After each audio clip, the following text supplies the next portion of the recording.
Rob Van Dam, listening to True Hill Heat. Pow.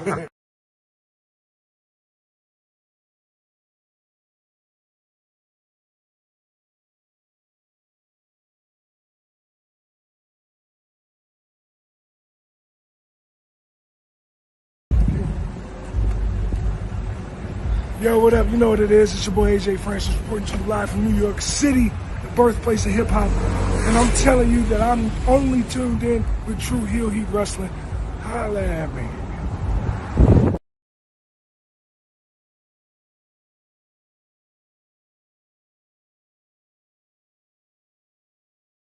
What's going on, everybody? This is your former AEW World Heavyweight Champion. Once a champion, always a champion. Swerve Strickland. Whose house? Swerve's house. You're watching True Hill Heat podcast.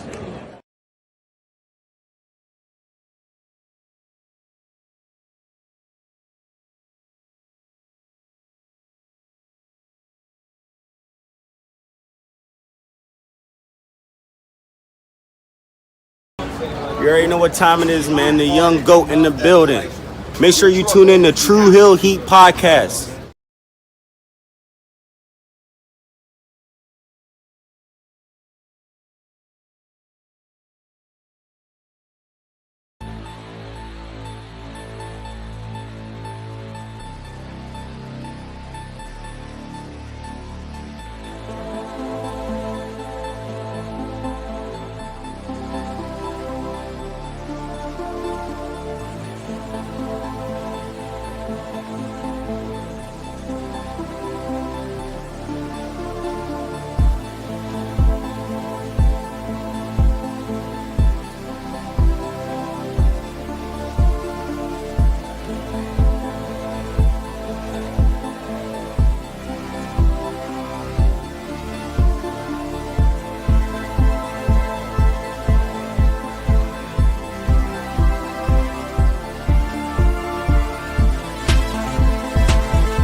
Hello, hello, hello. It is me, your True Hill Phenom SP3. We are live on the True Hill Heat YouTube, Facebook, and Twitter for NJPW New Japan Cup 2025 final review, discussing the final night of the strongest of the spring tournament for New Japan Pro Wrestling, the New Japan Cup. And the boss dog is our champion, ladies and gentlemen. Yes, he did it. And we are here to discuss it all with you. And of course, joining us is our usual band of New Japan correspondents here on the True Hill Heat YouTube channel. Your never open weight 6-man tag team champions of New Japan Pro Wrestling content. First up, we got the MC of the past, present, and future of New Japan Pro Wrestling here on the True Hill Heat YouTube channel, and David Finley's number one fan. He is Jay News.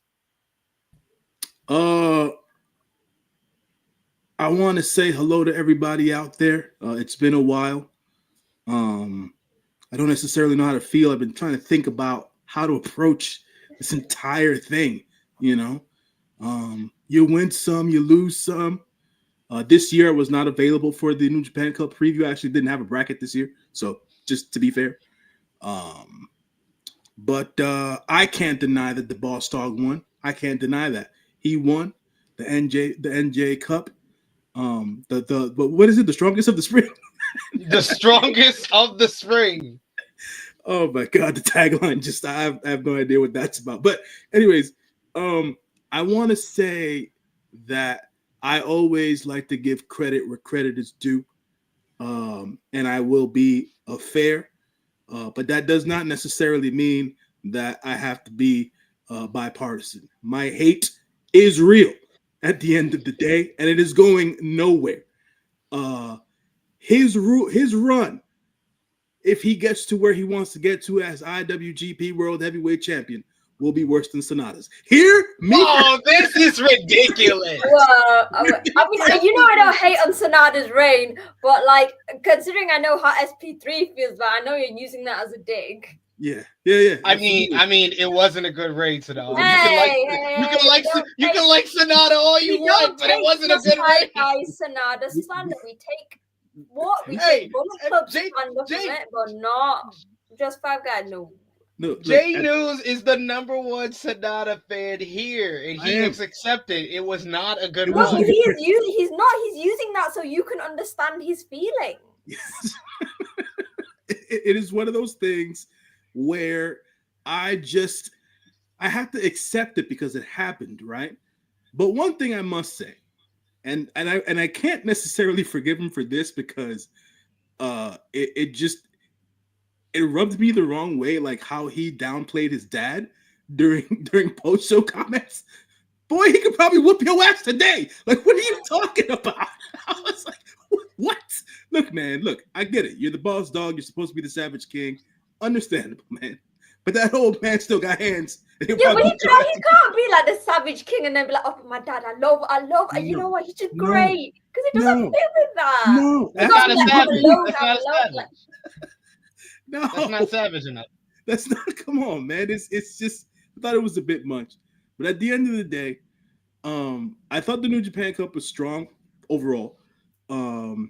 Interesting. We'll talk about it when we review the shows and stuff or whatever. But interesting bits of like storytelling here and there when it came to certain people.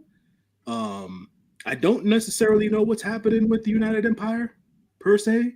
It's all kind of like we're gonna get into that. Yeah. We still haven't introduced our third member of the team, which is the most positive member of the team. And I think she told me this on our preview. I think this is the first time she was completely right. Not the whole bracket, but she was right on the winner. She was right on spot with the winner of this year's tournament, the one and only. It's her life. It's Sonal's life. Sonal is here. How are you doing? I mean, I basically did my introduction while I was screaming about Sonata, but last year I got the first time getting the pick right for actually the last 2 years I got the G1 right, but I was yet to get a New Japan Cup correct. So yeah, I really enjoyed the tournament. I think I was going into it, I was like, this could go either, like, it could go either way. Like, anything could... I didn't know what Gato was going to be up to. But I think, like, not the issue matches, but the matches where we might not have been as happy as the results, Evil versus Suji, we expected it. Yeah, we did. We did kind of expect that. Yeah, so he didn't throw us anything too awful. And I know that we'll probably speak about is going into the final, there was a lot of rumors about a possible House of Torture interference in the final, but we didn't have that. So actually, on the whole, Gato did quite well. But yes, we're gonna talk all about this, the tournament overall, because like Jay News kind of said in his intro, there's been a lot of shaking up throughout the tournament in regards to the stables, as far as like people's alignment. There's been a lot of changes and shakeups. So as we talk about the matches from the final night, we'll kind of discuss how everybody's kind of tournament transpired. We also got to talk about the big news in the New Japan world is that a big star might be leaving to head to WWE. We'll be discussing that on the show today as well. But of course, we appreciate y'all for joining us live. Appreciate y'all if you're watching us on demand. Remember to show your appreciation, Mike. The simplest way possible is by dropping the thumbs up on this video. You can also share this video with all your wrestling fans, friends, and family on all your favorite social media platforms. If you're new to the True Hill Heat YouTube channel, hit that subscribe button, hit the bell to stay notified for all the great content here. And of course, sound off in the live chat. We love to interact with all of you guys, hear your thoughts on the New Japan Cup final this year, as well as the tournament overall, your thoughts on the winners, your thoughts on the loser. Let us know in the live chat. And of course, if you're feeling generous, you want to give back to what we do here, you can send a super chat donation. Any dollar amount matters. It goes back to contributors that you see on screen with us here, and we always appreciate the support. We got a couple of super chats in the chamber already. One from Call Me Mr. Banda. Thank you so much, Call Me Mr. Banda, for showing your support today. He says, sad, David beats both my boys, Yuya and Shota. Sad face emoji, or stern face emoji. Stern face emoji. It's okay. They just have to accept. Bullet Club need a rebel. New Japan need a rebel. J News need a rebel. Mr. Banda needed a rebel. And the New Japan Cup needed a rebel. I'm so happy. I heard that twice in this tournament. So honestly, happy. Every time I heard it, I was like, SP3. I must say, I did not expect to hear so much from Gato during this tournament. And like Sonal said, every time he said that somebody needed a rebel, SP3 came to mind. And at the same time, think SP3, you do it better than Gato does it. You do Gato better than Gato.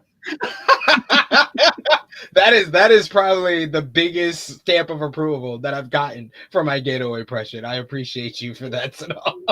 I do. Like, when he does it, I'm like, wait, I don't think he's doing it right. We might need to get SP3 to do it.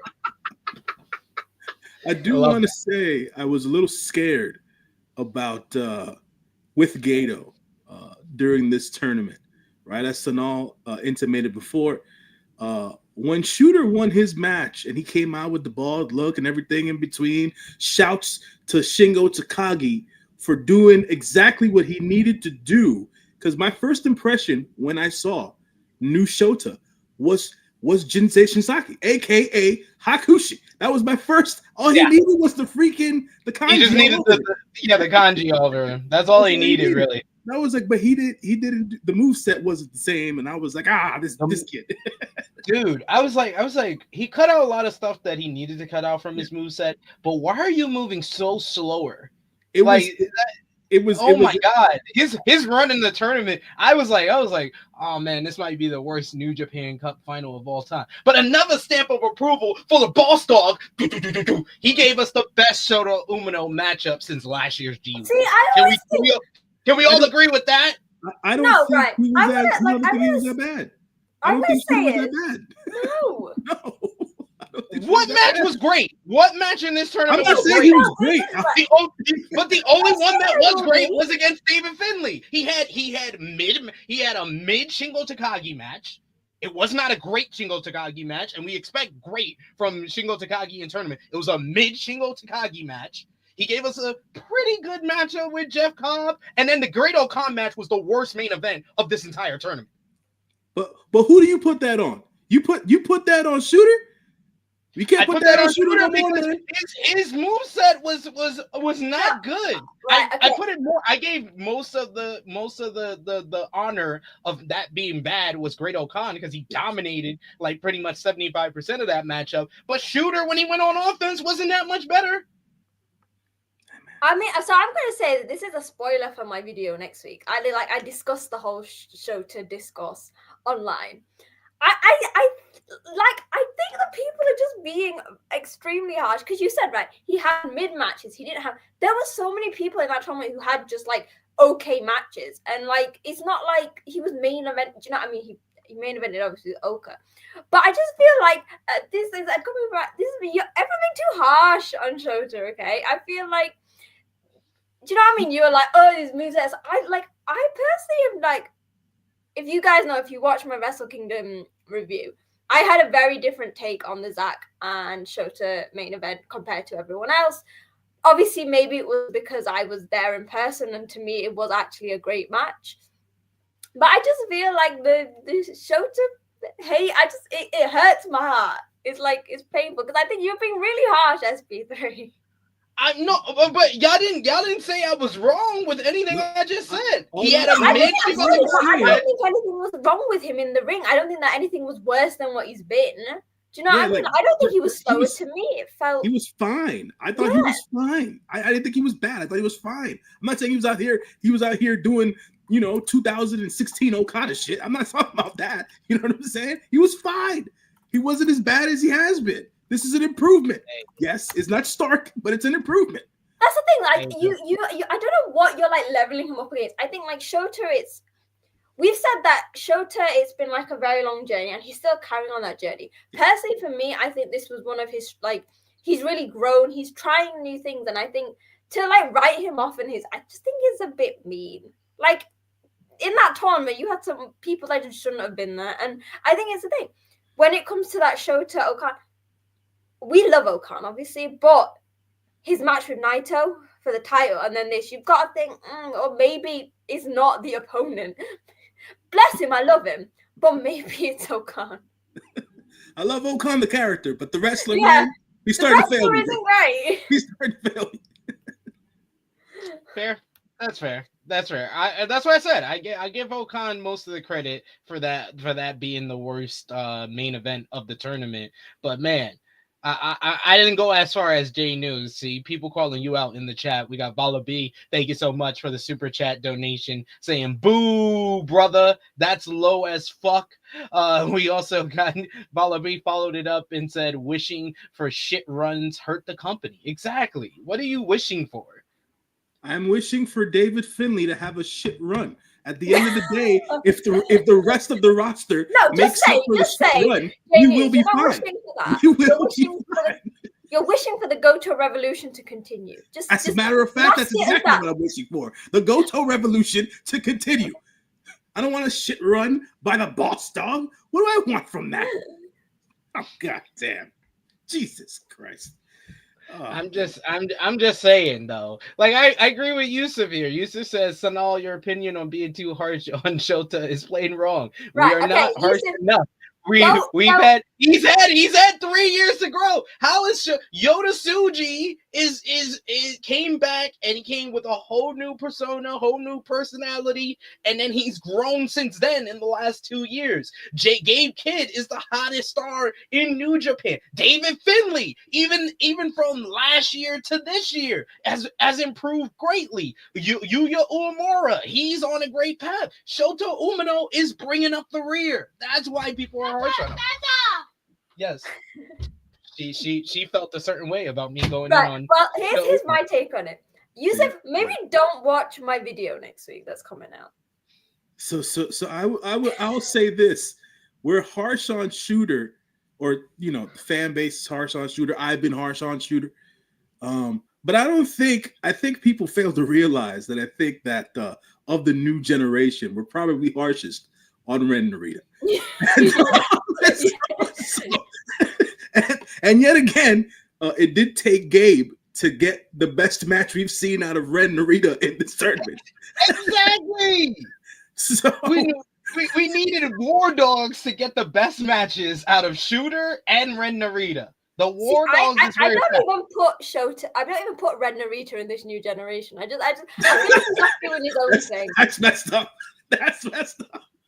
I'm just saying he's just off doing his own little thing in the House of Torture, you know, with like Show and Yujiro, and but just let him do what he wants. He's just being chilled, so don't need to judge him with the same marks as the new generation. Just let him chill. Okay. Before we get to J News and before we get to the show, I have a hot take. It's a hot take. This is a double hot take. I think that David Finlay is the best Bullet Club leader since Kenny Omega. Wow, you're fucking out of your mind. Nope. You're out of your mind. He's the best Bullet Club leader since Kenny Omega because I love Switchblade Jay White. Switchblade Jay White, he elevated himself throughout the time that he was there, but he did not elevate the Bullet Club. His reign as the Bullet Club leader did not elevate it from where it was at with Kenny Omega. It went down from where it was with Kenny Omega, and yet David Finlay coming in, he had a tough first year. Don't get me wrong. First year, I was right with J News questioning if this was the right choice, questioning his whole cosplay of being a mix of Jay White and Evil. But ever since the G1 and through the last 8 months in New Japan Pro Wrestling, the War Dogs have become the best faction in the entire company. So hold on.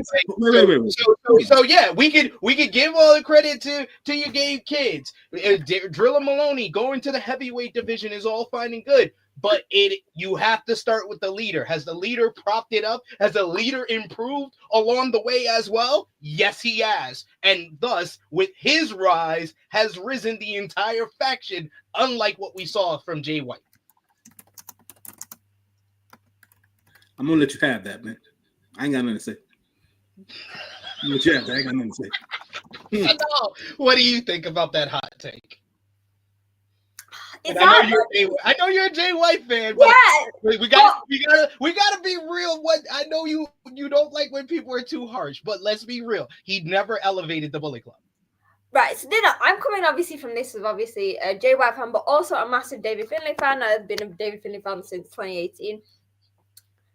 I get it. I think a lot of people were critical of Jay White as the leader, but then I think it was a weird time because you still had all these big stars. Do you know what I mean? Whereas with Finlay, he's had to come up as leader as a time where basically you lost Jay, you lost Okada, you lost Ospreay. Do you know what I mean? Naito's on his last legs, Tanahashi's retiring. So I think it's more of a case of like Finlay's right place, right time, right advancement in his career.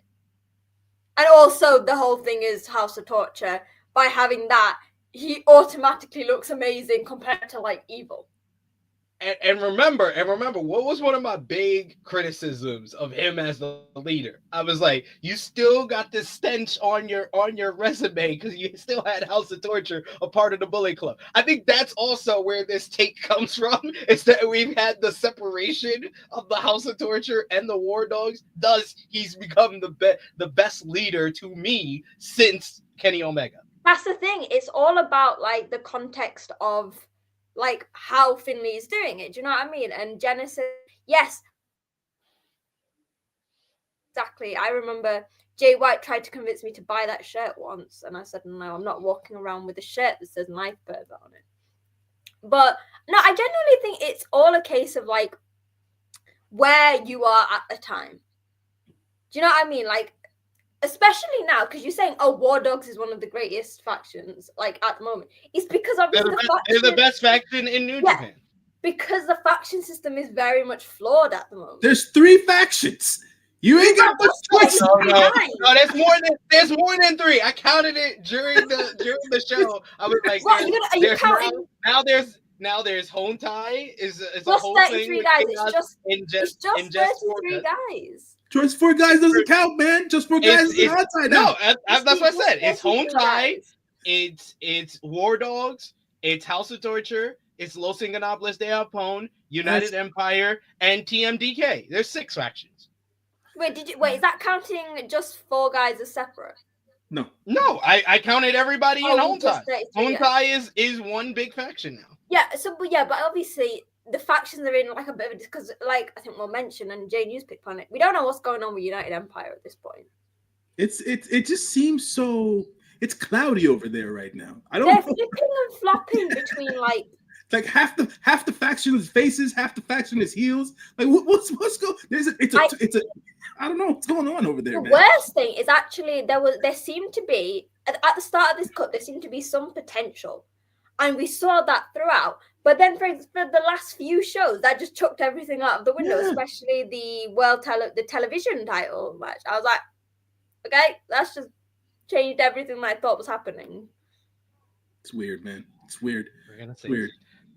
We do have a super chat donation from our good friend Genesis J. J News is #1 fan. He is not happy in the chat, as you've seen before. Genesis J, after my hot take, said, "Hell nah." He is upset with my hot take. It's fine. It's fine. And that's why it's a hot take. Some people are not going to agree with it. Y'all can't say why you agree with it. Y'all can't say I'm wrong, but y'all disagree. That's fine. We got also Bala B with another super chat donation. Thank you so much, Bala B, for all the support. He says Tana ate 2 factions over the span of a week. That was crazy. I was like the ending of the quarterfinal night when he ate up Chaos and said, "Oh, it's no more." We lost Nakamura, lost Okada, all the leaders are gone. The leader been gone for months now, so we're just gonna eat up Chaos. And I was like, you know what? That makes sense because Hontai and Chaos had been basically interlocked since Tanahashi and Okada made their whole alliance. They've basically been mishmashing Chaos and Hontai for a few years now, so it made sense for him to consume that. Then when he made the offer to just 4 guys, I was like, wait, what are we doing?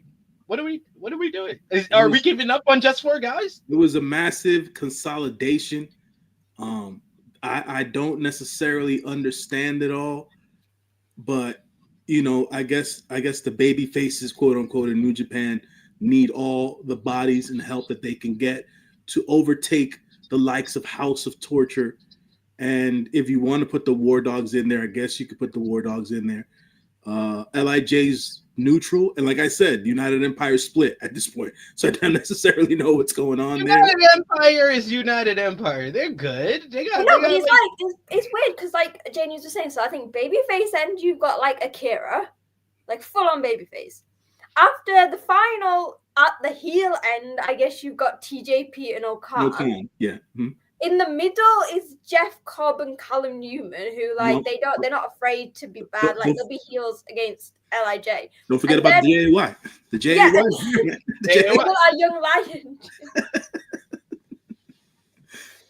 Hey, they're we don't know their alignment. They're kind of like where LIJ used to be, where LIJ could be baby faces against certain groups, they could be tweeners against others, and they could be heels against other. Now United Empire is filling that spot. No, but normally LIJ, it was like as a unit they were like that. But this is literally like you got each member doing like completely different things, being completely different. And it's not even the sense that when LIJ were heels, it was a sense of, it's just the baby faces I liked more.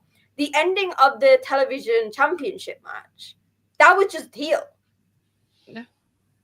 But that's not what LIJ used to do. LIJ, their adapt was in the ring.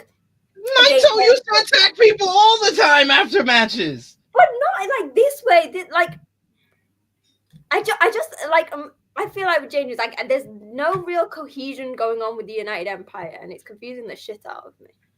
Yeah, it's confusing, man. It's like Sonata, right? Like Sonata's out here perpetrating shit. Is he really trying to get on the Boss Dog's good side, or is he doing his own thing? Like I don't know what Sonata's doing out here with speakers on his jacket and shit. He's that goddamn thing. And the guitar? Does he even play guitar? Exactly. No. Exactly with a guitar and shit like that. I'm like, come on, man. That's Double J's gimmick. You can't be out here with a freaking guitar, man. What's going on with this dude? And then different glasses all the time. And then he gets involved in the multi-man matches, and then he walks off when he wants to. It's like, yo, give me something, Sonata. I'm trying to hold on. I think Sonata is gonna start his own version of. That's what I think. right? I feel like Sonata might be on the way, and I thought about this after I sat with this. Sonata might be on that path that Shooter might be on, because David Finlay had some words for Shooter after that match, and he told Shooter, "Hey, you got to do this my way." And I don't think Shooter's going to join the Boss Dog and the crew. Shooter might go on and do his own thing.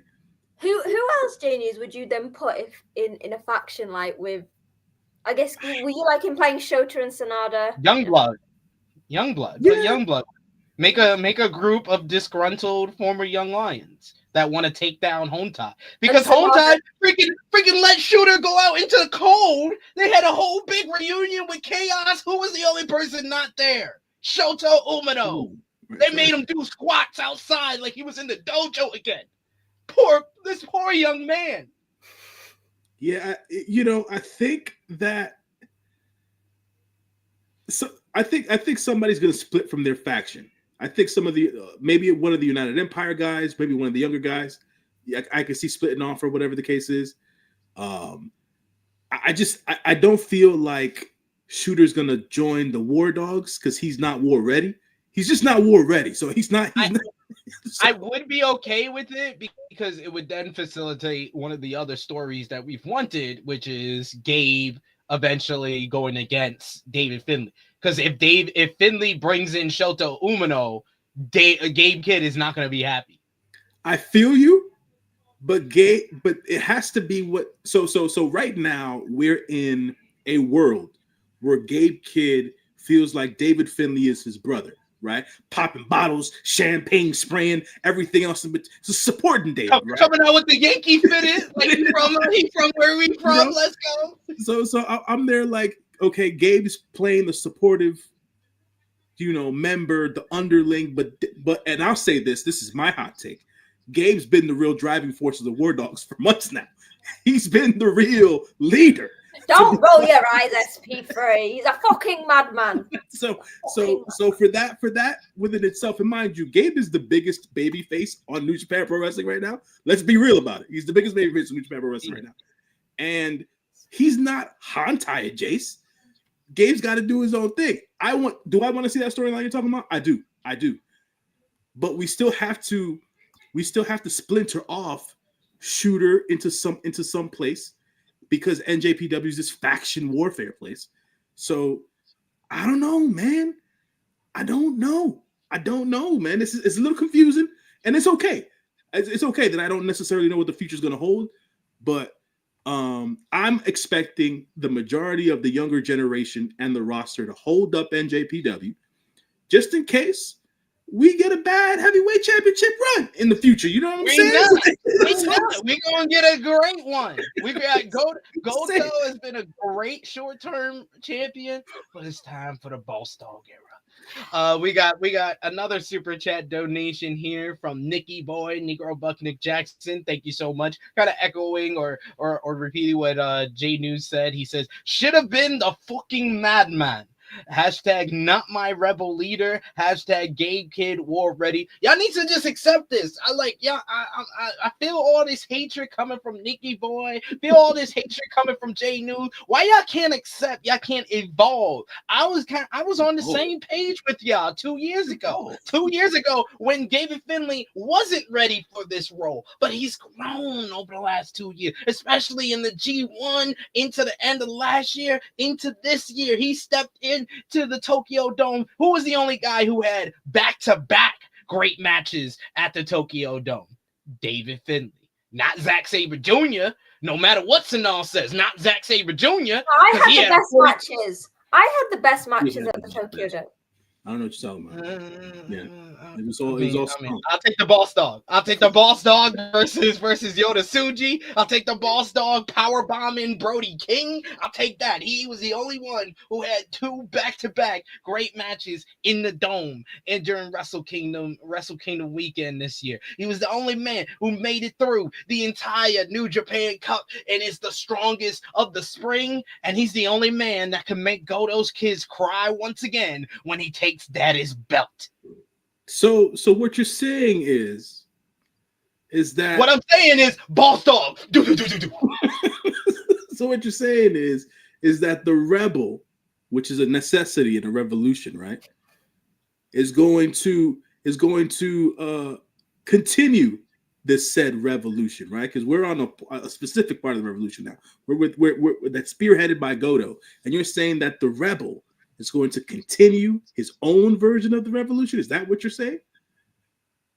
He is the revolution. He is That's the what I'm saying. revolution. A rebel can become the revolution.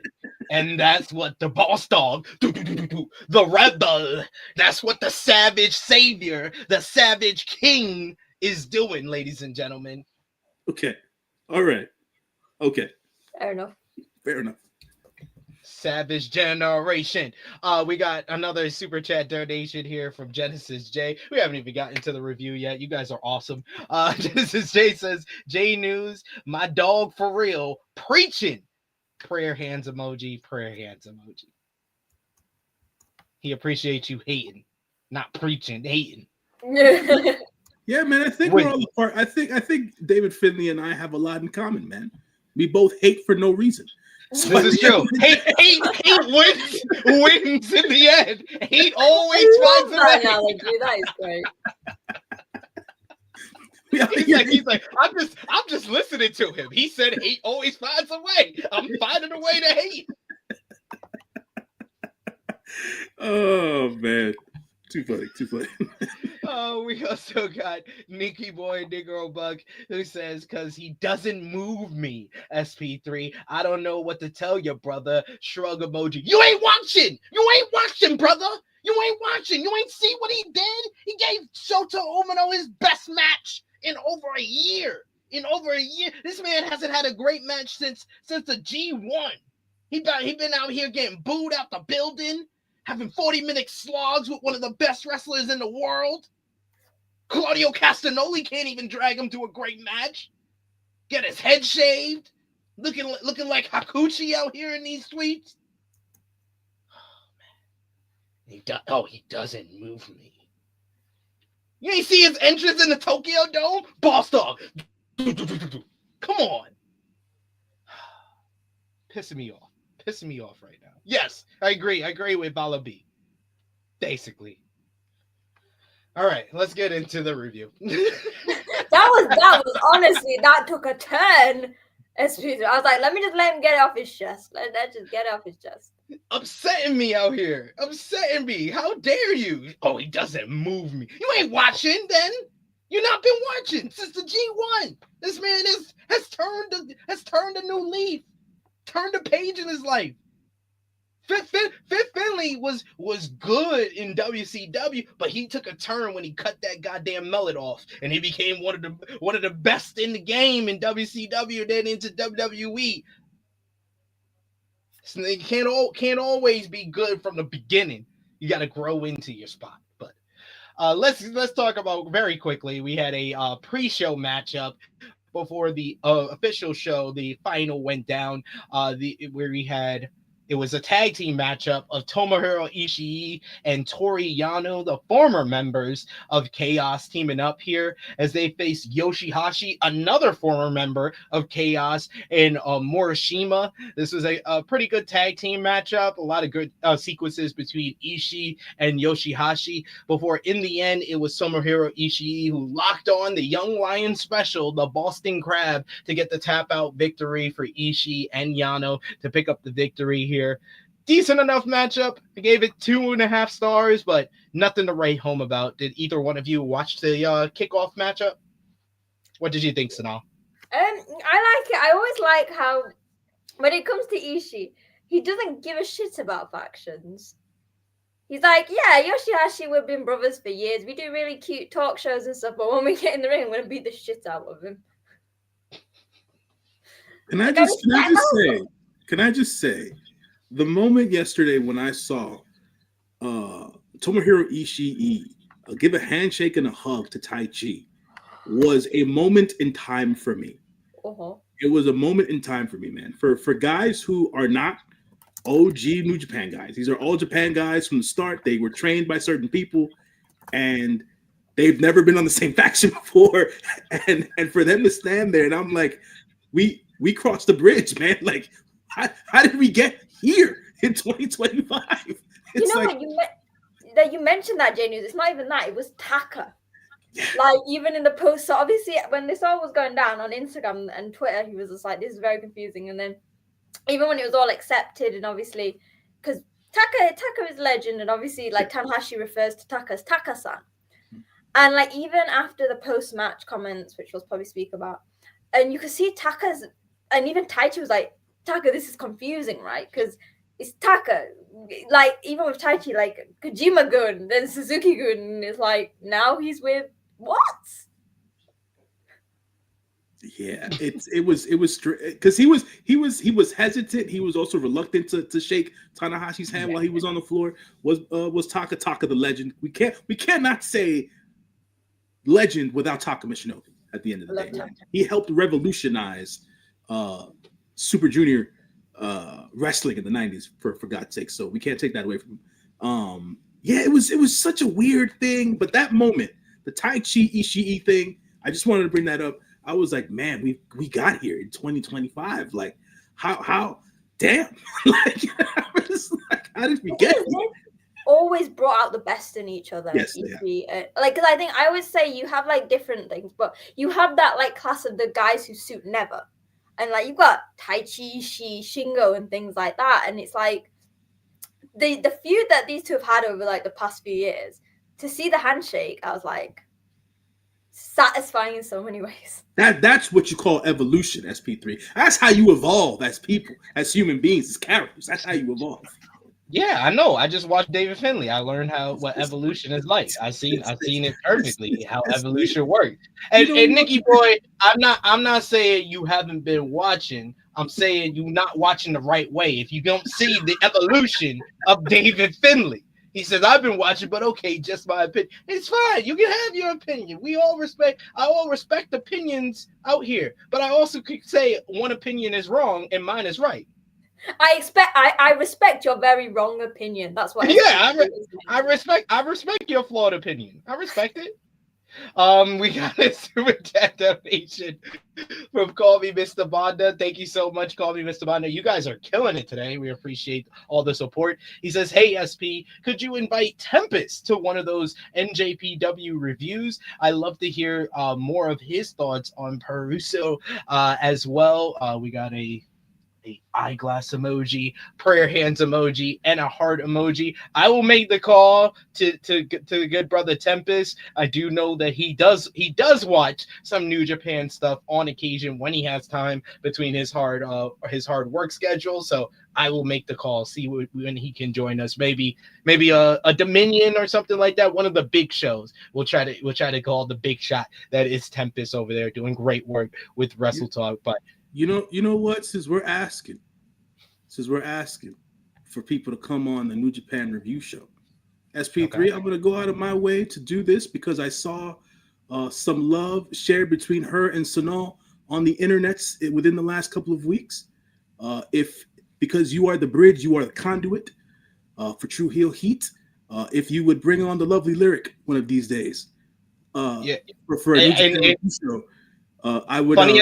Funny enough, I don't know if you saw last Saturday. I saw she was on the flagship for the first time. She was absolutely amazing there. I actually made the invite to her. I hit her up this week to be on here, but she's working her shoot job, so that's why she couldn't join us today. So when we have like a New Japan show that's on a Saturday and we could do a review on like a Sunday, maybe I'll make that call. Maybe for Sakura Genesis, because Sakura Genesis is on a Saturday. So thank God. Yeah. Thank God. Yeah, I'm sick of these big New Japan shows being on like a random day of the week, because I've got it's like yesterday I was working, I'm watching a K-pop fan festival, and then I had to get SP3 was nice enough to message me when the main event happened. Then I had to do that, and then while working I then have to film a video and edit it. If you just do it on a weekend, it makes my life so much easier in New Japan.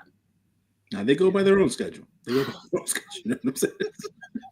But yeah, Sakura Genesis is on a Saturday, so I might hit her up early. I'll hit her up a couple of weeks beforehand to see if she could come on the show and talk some New Japan with us. Because yeah, I had to I switched up the format on the flagship because we talked about New Japan early while we still had her, and she gave her thoughts, and she was also scared about Shota Umino winning this goddamn tournament. But we did accurately predict that Shooter was gonna beat Shingo, even though me and Sonal's original pick was for Shingo to make it to the finals. I was like, nah, they going too much in with Shooter.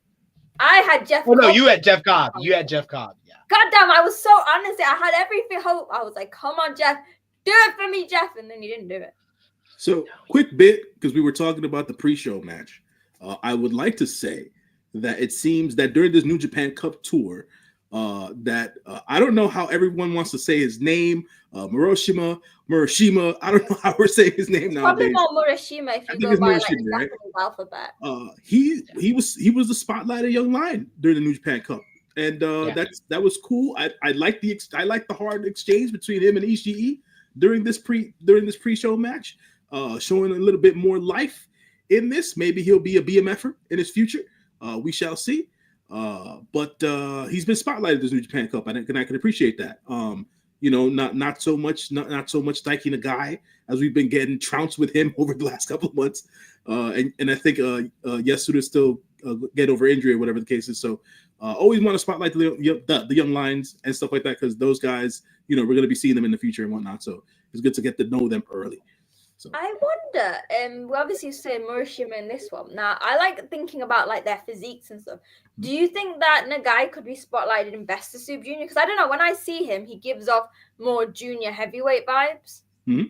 I honestly thought that Yasuda was going to be the one, but if he's still injured, I think Daiki Nagai is probably going to take that spot.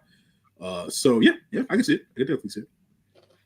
Yeah, we also got another super chat donation from Call Me Mr. Bonda. Thank you so much for all the support, Mr. Bonda. He says SP3 is the Rocky Romero of wrestling podcasting. We love Rocky Romero as well.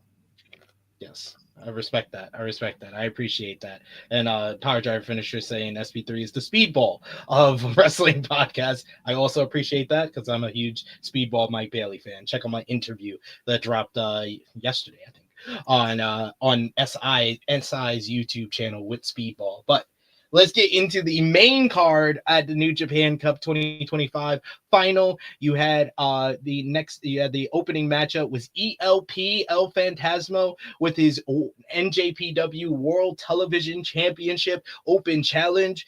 Out came the United Empire's Great Okan, who picked up the victory over El Phantasmo in the opening round of the New Japan Cup tournament, as well as TJP. But this time it was TJP who stepped up to the plate for this matchup here.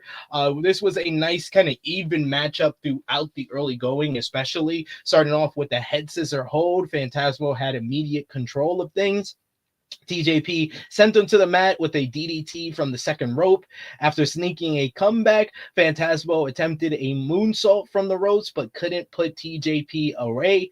Spinning the challenger like a rin cycle, you had Phantasmo hitting the UFO, unidentified flying opponent, for a near fall. TJP spiked ELP to the mat, bringing him in. He tried the Pinoy stretch. That Pinoy stretch did some damage to our good friend ELP as he was favoring his shoulder immediately after that. The referee tried to check on him as he was trying to punch, but it became too much for him. But eventually we got a series of near falls, series of trading flash pins between the two, but it was ELP who did pick up the victory with the crucifix pin for the 1-2-3. I thought this was a good opener to the show, but ELP's celebration did not last long at all. TJP shook hands with Phantasmo and then got out the ring to give ELP, the champion, his celebration, but he made an eye contact with the Great Okan, who watched the show of sportsmanship, greeted TJP before assaulting ELP from behind behind, laying out Jado in the process, and then gave him the spike power driver right on his neck, right on the damage to the neck that was already softened up by TJP. And then he issued a challenge for the World Television Championship to El Phantasmo that has been made official for April 5th, Sakura Genesis. So another title defense for El Phantasmo. He now has 3 under his no, this is his 4th under his book. His 5th will come at Sakura Genesis on April 5th. But I thought this was a good opener to the show. I gave it 3.5 stars. Sonal, what did you think about ELP and TJP? I like that. I didn't even clock that. I was like, I really like. So it's quite funny. Like, remember when the TV title was introduced and everyone thought it was gonna be like King of Pro Wrestling? Actually, I love this belt. And it is people like ELP. It was like Zach, who really thrived with this time. And I think TJP actually does really well with this like time limit as well. It was really good because actually on the surface, and actually quite to the core, ELP and TJP are very different stylistically. Albeit like ELP was a junior at once and then moved to like never sort of stuff, and same with TJP. ELP still has, I guess, if you thought the traditional junior style, much more athletic, high flying compared to TJP, who is very much mat based and things like that. And actually, this match was really nice, and I like that they were pushing obviously they did it at the anniversary, that this is an open weight title. They are having like, I mean, I'll say this properly when a junior wins it, but I like that they are giving juniors a chance to do it because it now opens up. Because there's no way that a junior is going to be challenging for the global title anytime soon. Really, it's very rare it's going to be for the never. But this TV title gives a bit more balance, a bit more equality, because that 15-minute time limit is more than often not gonna suit juniors because they can do the speed and things. That's a good point.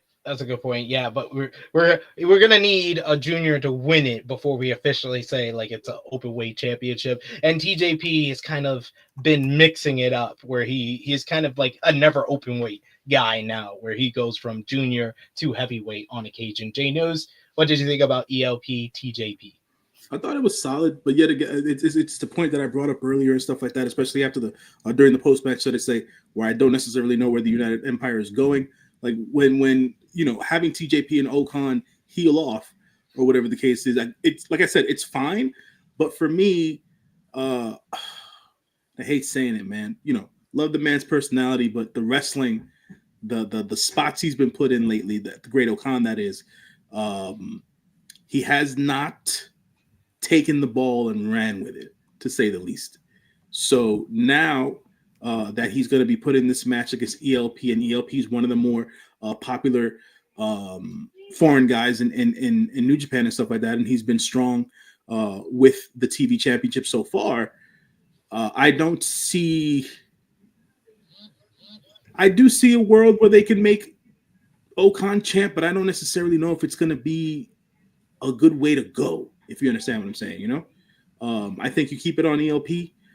And I just hope that they have a good match, because at this point, I don't trust Okan in a bigger spot because of what recent history has shown. I think the thing with Okan, and this is the thing, because again, his character is great.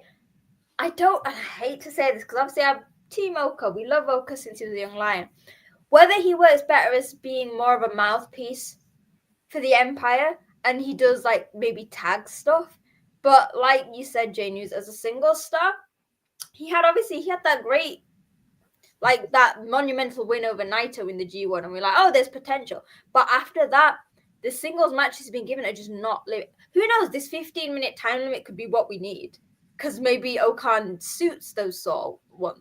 But you're right, he needs to prove that he can do it, because it's worrying, because he has everything in terms of personality-wise, but when it matters in the ring, there's just not much there. I feel like he always chooses to go an even more alternative route when it comes to his in-ring stuff, especially depending on whoever his opponent is. And it's like we understand from a macro standpoint, styles make fights, but it's like you got to pick the right style when you're in there. You know what I'm saying? So that was the issue with his match, his title match against Naito, is that was the issue with his match, his title match against Naito, is that he wasn't adapting to his opponent. I was gonna say he hasn't recovered since that match bombed. He has not recovered. He's not had a good standout matchup since then. It really feels like his G1 run was like the peak of him as a single star. Yeah, and there's nothing bad to say for him to be a tag guy. You know what I'm saying? There's nothing bad to say about that. But I think from rumors or whatever have you, I think the tag run with him and Cobb has run its course. Obviously, him being with TJP would be interesting. But like, I'm still a fan of Catch 2-2, so it's like, all right, I don't know where you go there. Maybe him and unless they push Akira single star. True, because they're pushing Akira towards the IWGP Junior Heavyweight Championship and stuff like that. You guys know me. I'm a big fan of Callum Newman at the end of the day, but depending as to wherever they want to put Callum, like Okan right now on his own isn't doing it. If he's able to inject some life in his in-ring. I'm not saying he has to do flippy shit or whatever the case is, but at the end of the day, give me a match that makes me feel something. And he hasn't been able to do that since that Naito match. And I want good for Okan. So let's pick the ball back up, brother. I think that's the thing, you were saying that since then.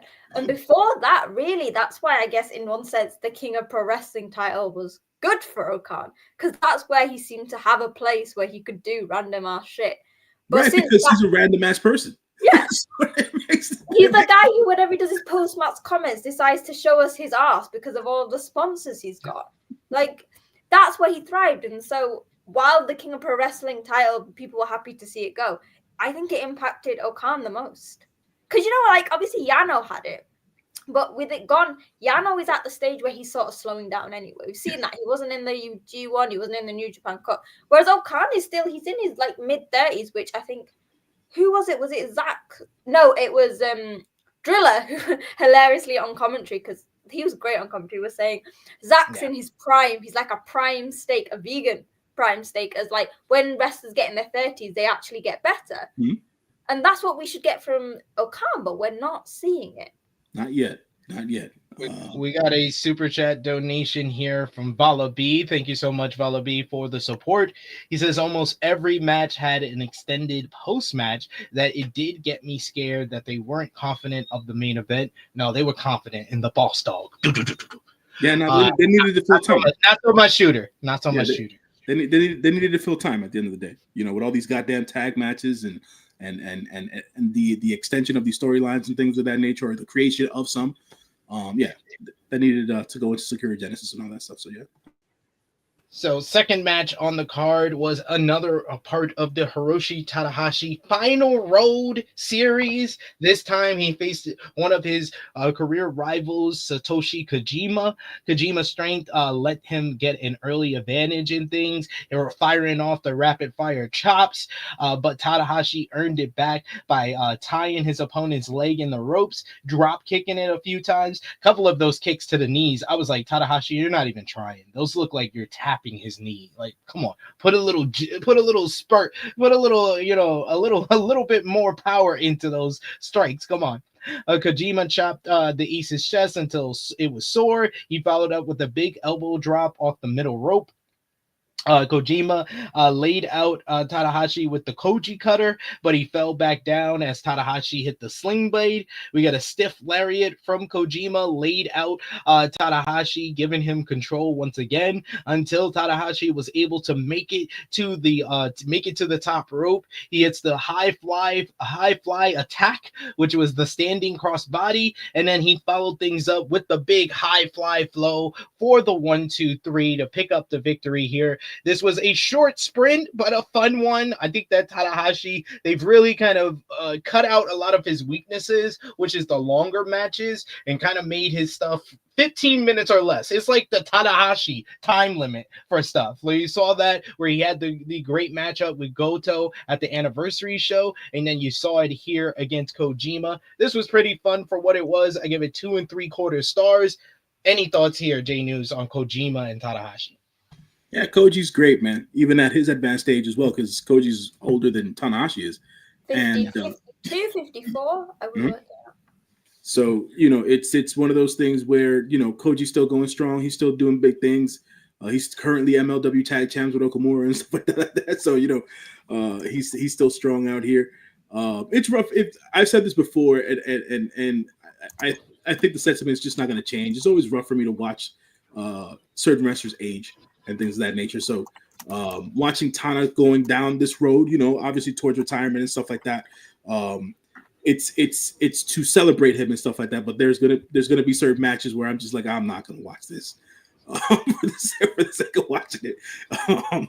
And that's just me being real, And for all intents and purposes, they just announced a special singles match between him and Shingo on April 2nd, and I was like, why wouldn't this be on a mainline New Japan show? And why wouldn't it? This is not even going to be aired. Like, no. What are we doing? I was like, what the hell is this?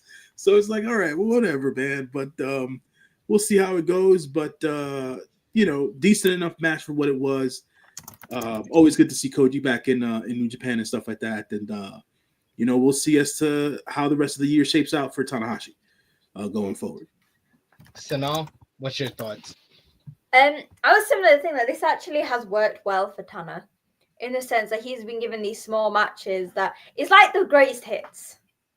Do you know what I mean? He can get the old feel like obviously the commentary did a great thing of explaining the history during the match so people can realize just how impactful this match is. And yeah, I get what you mean, J News. There'll be times where you're like, I don't know if I can watch it. Maybe if the match is later on in the card and it's going to give him more time, you're like, oh, this might be. But actually, this match was great. It was. I always find it funny when I speak about Tana because we spoke about Koji and how Koji's in such great shape. There are so many wrestlers who are older than Tana or same age who are in 50 times better shape. And obviously, I get it's probably due to his style and stuff over the years. But you look at guys, I was like, who was his same age? Taguchi and that, who were juniors, but still, I never had any issues watching Taguchi in the ring. Yeah, that's why I said I think the main thing for me is and it's certain wrestlers, it's not all wrestlers. To Sonal's point, which is rough to watch at certain points. And for me, thankfully, it's going to be his last year. He knows when to hang it up. At the end of the day. Like I said, this is more of a celebration of him, not necessarily, a tear down of him and things of that nature. So I wonder who his next main New Japan show opponent is going to be outside of this random match with Shingo. Shota. Yeah, we were going to get to that after the main event. No. What are you saying no for? We're finally gonna get what I wanted. You gotta understand. No, but you say this, SVC, and you're gonna be disappointed. This is the problem. People keep saying heel turn, and then when it doesn't happen, they haven't got a Shota. Shota's the one who's pulling the strings. When really you should be phoning Gato and saying Gato turn Shota heel if that's what you want. So he needs to just accept the crowd reaction. Accept the crowd reaction and turn him heel. So that's something you need to tell Gato, not Shota. So I've been telling Gato that. Huh? I've been telling Gato that he needs to turn Shooter heel. I've been saying that for months. You know what, man? The reason as to why I said I was saying no for the Shooter versus Tana match is because they're gonna do the thing I know that I don't want them to do. They're gonna do it, and when they do it, I'm gonna be pissed off. What was it? He's gonna join the House of Torture, man. Oh God! No. I thought that was happening. I thought this was happening in the final of the New Japan Cup. So as long as they keep that shit out of the New Japan Cup. No, they wanted to make sure that they got a spot with a one-on-one match against Tanahashi, and we're gonna see it. Don't blame me. Let him join the SP3. Let him join Sonata's Bullet Club. Sonata's Bullet Club. Speaking of which, I hope. But I feel like they're just gonna do what we don't want them to do, man. That's what I feel. Speaking of which, next up was Sonata's Bullet Club with Bad Luck Fale and Chase Owens facing just four guys. Taichi, Takamishinoku, and Yuya Uemura. Bullet Club promptly took out their opponents before the bell, with Sonata tossing Uemura to the chairs in the crowd, choking him with one of the chairs as he still had his ring jacket on. Meanwhile, Owens and Fale bullied around Tai Chi in the ring. Uemura finally made it back into the ring. He held the match in his hands, flattening both Chase and Sonata, the latter of which suffered a back suplex. We got teasing a skull end. Sonata instead fell to Uemura's beautiful looking drop kicks.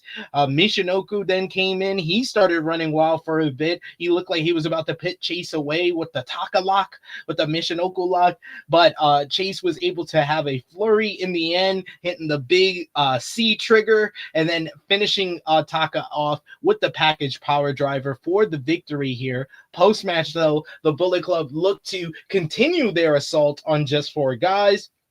Sonata was teasing a guitar shot to Yuya Uemura when Hiroshi Tanahashi, Tomohiro Ishii, Yoshihashi, and El Desperado came to Just Four Guys' aid. Tanahashi, after making the offer to Taichi following his loss in the New Japan Cup, he basically extends his hand first to Yuya Uemura, inviting the Heat Storm into Hontai, which Uemura accepted, having long mentioned that the latter being the current image of New Japan Pro Wrestling.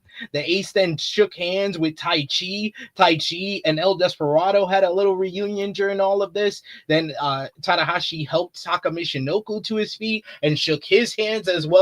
All the while, Tomohiro Ishii was waiting on the sideline. He did not look very happy with all of this, but in the end, he begrudgingly also shook hands with Taichi and the rest of Just Four Guys, inviting them into Hontai. So now Hontai is just 23 different guys. It's chaos. It's Hontai.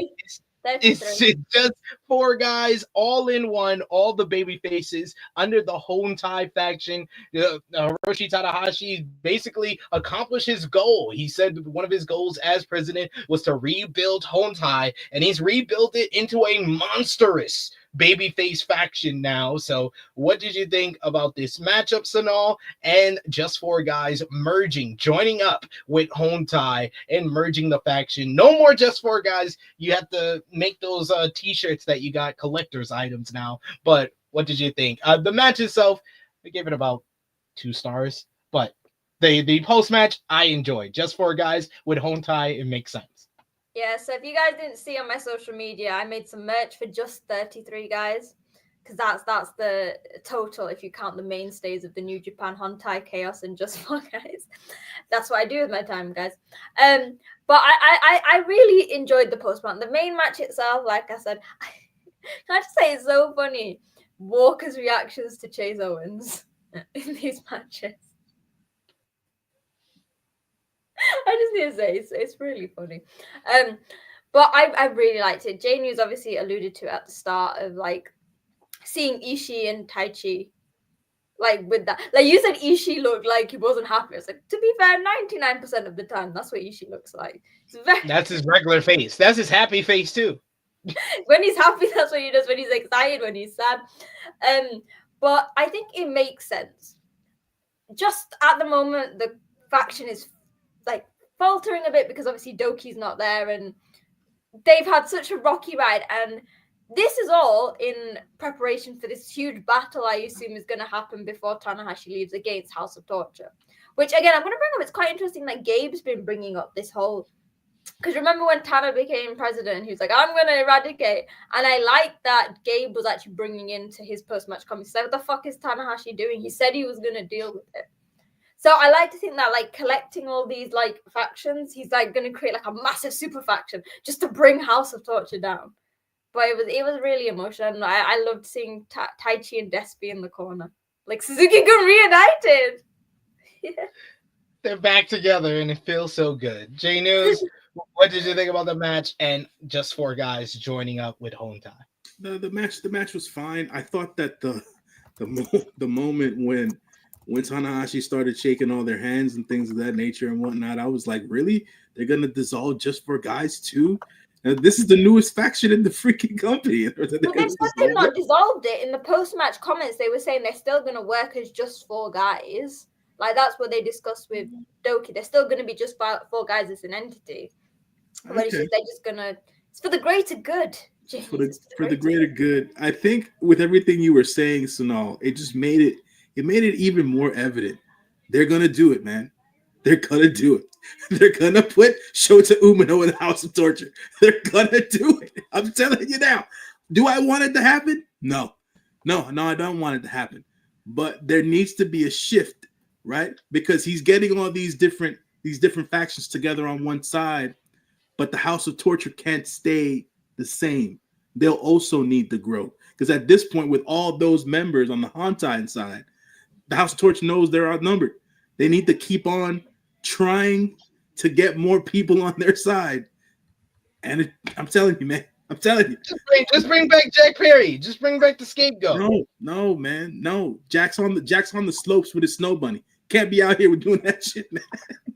Can't be out here doing that shit. I don't want it, man. I don't want it. I feel like there should be another heel faction out there. But it just seems inevitable at this point with the way that everything is going. Have Sonata and Chase and Vala Fale join up with House Torture. I'm fine with that. Man. Fale, I just, you know what? You were discussing the news matches that physically like you couldn't watch and things. Yeah, I can't. Fale versus Oleg, I couldn't. It was physically really painful. Oh, it was so slow. It was so slow. Dude. I watched every single match of the tournament, and yeah, that might have been one of the worst. I get Fale getting his 4 matches a year. I get it. I get it. You know, he needs to do his work in order to him to keep that dojo ready over in New Zealand. You know what I'm saying? But yeah, man, I ain't with it. I'm not saying, oh, take him out and replace with Yano or someone like that. But I'm just saying, it's just it just felt like even going into it, I was like, we said, didn't we? Like, it wasn't gonna be a great match, but then it kind of beat those expectations of how bad it was. And you know, I'm not the biggest fan of Oleg at the moment, and you didn't need to put him against Fale. That just didn't help in any way. Nah, man. Nah. We go on to our next matchup, which was a 6-man tag team contest. Los Ingonables de Japón, represented by the IWGP World Tag Team Champions Tetsuya Naito and Hiromu Takahashi, teaming up with Bushi to verse United Empire's Callum Newman, Jacob Austin Young, Jay, and Jeff Cobb. Cobb confronted Naito to start the match, only to be attacked by the other members of LIJ. Young worked on Naito's infamously weak knees when he was in the ring. Takahashi then got tagged in. He exploded on the scene, meeting Newman's speed with his own before getting hit with a big roundhouse kick. Naito and Takahashi started delivering their justice by going after the knees of Jacob Austin Young and hitting their signature double clothesline. Yes, they are the second team that have made the double clothesline a signature move, and they continued that here in the 6-man. In the end, though, it was Hiromu who put things away, going after the legs of Jay, locking on maximum beholding, which is his new figure 4 style submission, and making him tap out for the victory here. This was a fine matchup. It wasn't anything to write home about, but I give it 2 3/4 stars. Post match, we got some setup for Sakura Genesis as Jeff Cobb and Callum Newman had issued a challenge to Naito and Hiromu for the IWGP World Tag Team Championships, especially after Cobb picked up the victory in one-on-one action against Naito in the tournament. Hiromu got on the mic for the tag team and accepted the challenge, saying that they'll take on Cobb and Callum Newman for the titles on April 5th at Sakura Genesis. So very interesting title match here for Jeff Cobb. We got to bring up here not only your thoughts, guys, Sonal and J News, on this matchup and the post-match for the setup for the IWGP World Tag Team Championship. This is a great time to bring up Jeff Cobb being in the news recently, as Fightful Select reported last week that he had been seen on the internal roster for WWE. Then it was reported by a Wrestling Observer newsletter 1 week ago that he's not officially on the roster, but talks have went down between WWE and Jeff Cobb. AEW sources have also been informed that they don't expect him to come to their company. So it looks like if Cobb is going to leave New Japan, he would be going to the land of WWE. Sonal, I've seen you very, very kind of having your feelings about this whole reporting and the news coming out here. What do you think about the news with Jeff Cobb, and what did you think about this match? Let's start with the Jeff Cobb stuff. I think we mentioned this on the preview because that was around the time the AEW. And it's like, so like 1 week you've got them saying Jeff Cobb's leaving, this is his last match, just as he got announced for the New Japan Cup. Now, obviously, it's like around the title match stuff, and it's like everyone was watching. Oh, Jeff Cobb lost the match, he's going to WWE. Like, this is why, and I put this on Twitter, this is why I can't get invested in foreign wrestlers anymore. This is why I can't physically do it, because they just go and leave. I'm going to go back to the thing of, like, would I be angry if Jeff Cobb left? No, if it's for, like, we've mentioned this so many times before. These companies can give the wrestlers more stability. There's less traveling. Jeff Cobb's slightly older. So that if that works for him, I won't be angry about it. Will I be sad about it? Yes, because I genuinely think, I mean, we know that New Japan could have done so much more with Jeff Cobb. We've been saying this for years. But, like, a selfish part of me doesn't want to see him go. I love Jeff Cobb's work in New Japan. He's very good in the ring, but his personality, he's got the slights, like his match against Naito, where he was just being a bit like, that was like after the rumors had come out, and obviously he was on social media, and he had that little edge to him and things like that. He's just a generally all-around great wrestler. So I'd be really sad if he goes. But again, like I said, I've come to the conclusion that most Gaikokujin wrestlers are going to go at some point. So kind of what happens. What happens. But the match was great. I've actually been liking the build up to this. Obviously, the post-match comments where Cobb and Jeff went like to Naito, like, "Where's Hiromu?" And then Naito was like, "I don't have his number. Can you please phone?" And then they were like, "No, you phone." And then Naito was like to Callum, "Are you gonna say anything?" These four, I think, are gonna have really good chemistry. And we've seen obviously the journey with Callum and Naito. They've had a few matches. Yeah. Jeff Cobb has for years had his grievances against Los Ingobernables Blades, and actually, surprisingly, he can now pronounce the name rather than just calling them Los Ingobernables, which he used to do. Also true. Yeah. I don't better. Blame Bushiroad, they're financially pissing the bed. Yes, I know. There's so much we can say about Bushiroad. By the end of the day, I think it's also not just the case of money. It is, if you think about how much travel is, it takes it out of wrestlers as well. Like the combined thing of like, it's not just the flights to and from America to Japan, but it's the traveling between places. I think one of the matches, Callum was like, "Yeah, after this, we've got to get on a bus ride to the next venue." Yeah, and it's the fact that it's interesting that this news came out, because also in the Wrestling Observer kind of update on this, they noted that Cobb turned down AEW a few years ago because he wanted to stay in New Japan and hasn't officially moved to Japan, and he's been living there for the past year. So I really feel like it's just that time of his career where he realizes this is his last chance to get the big money deal because he's 42 years old. Which actually, that shocks me because Jeff looks great and he moves great. He does not. Yeah, he does not look 42. Like, this is bringing up the whole thing with Tanahashi's again. Tanahashi's a few years older and the difference is unreal. But, yeah, I would hate for Jeff Cobb to leave. It'd be awful. But if he's gonna leave, I'd like to, like, I'm glad that he's getting probably to have a bit more fun with like his matches. Like, anyone who has a match with Naito and Hiromu is gonna be a lot of fun. And Tendadero, that I don't think they're gonna lose the belts. I don't know if that's officially their team name. I think it is. But yeah, it's going to be a good match, and it'll be interesting. I like watching Callum's progression as a wrestler as well. I think it's been great. So shout out to Callum. Yeah. And I think a tag team match is the only way Callum will get a victory over Naito. Yeah. Jay News, what did you think about the match and the Jeff Cobb news?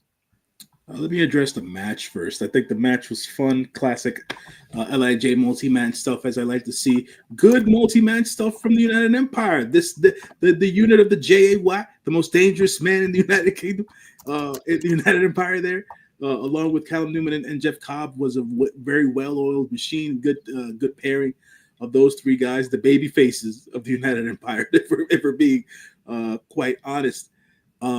Decent match nonetheless. Good action in between all. And when the tag championship challenge came to be, I loved when Hiromu got on the mic, basically did the announcer's job better than the announcer did at the end of the day. Hiromu is one of the best in the biz. And, you know, it's going to be a good tag match between Cobb and Callum and Naito and Hiromu. But to address the whole Jeff Cobb thing, man, look, I don't necessarily know how I feel about this, man, to be quite honest. To Sonal's point, and to your point too, SP3, like, you know, the American wrestlers, or should I say the foreign wrestlers from New Japan and stuff like that, they're always bound to leave, right? And in this particular estimation, I understand. I've always said I want my good brothers out there making as much money as they can, right? But I ask myself, where does he fit in? Didn't we mention Where this does with he fit Zach in? Jr.? Didn't we say this with Zach? The reason why, even if Zach were to leave, Cobb it's weird because Cobb's at an age where it's like, are they going to invest as much time with him as they would for the younger wrestlers? Yeah, and it's in NXT, guys. It's No, NXT is